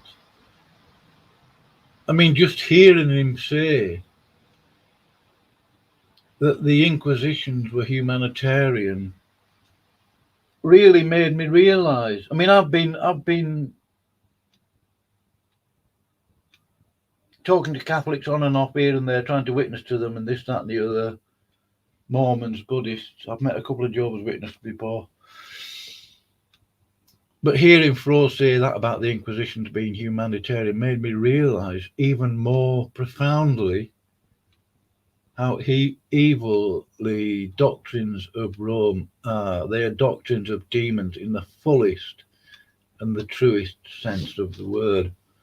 That's what they are. That's it. The Roman Catholic so-called church is the whore of Babylon. Fro has bought into it. I like the lad. I've been in private conversations with him. Yes, I do find that the discussion he was in was just laughable. I realised actually how deceived he is. And I've got compassion on him. Yeah, I ridiculed him a bit. I think he deserves it. At least I wasn't swearing at him, What do you do? Well, I'll tell you what you do. You pray for him. Pray about him even if you have to. I think there's a qualitative difference there. I want to see Fro in heaven. And I absolutely do not believe that Roman Catholicism is going to get him there. Because his mind is filled with lies. Whoever that is watching, please come in and chat. I'll put a link to the studio. You can come in and chat at the end of the stream, even if you wanted to. I don't get a chance to talk to people very much. A lot of the time, it's a waste of time. The link's there. Come on in.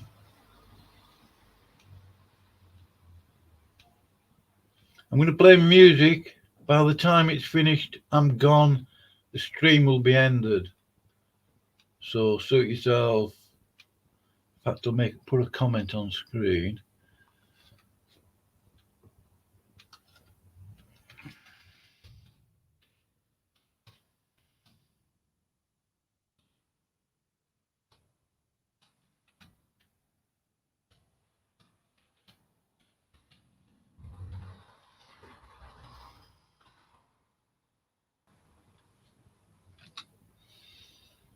I've just had to, I'm not telling that, it's none of anybody's business.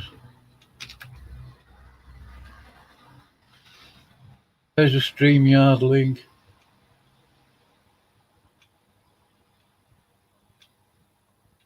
At the end of this piece of music I'm going to play, I'm gone, that's it. No loss to me if you don't want to.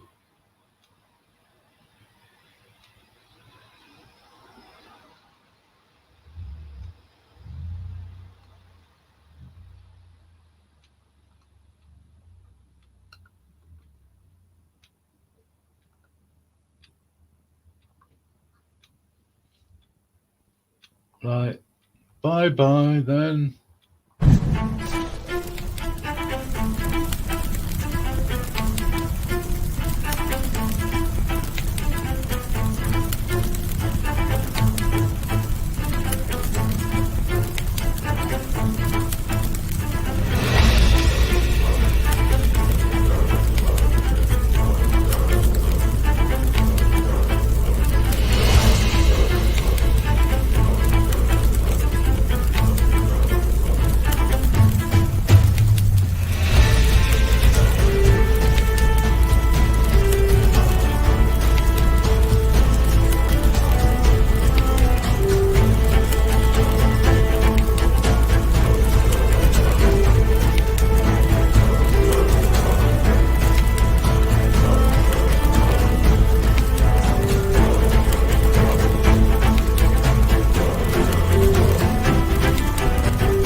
Right, I see that I'm gone.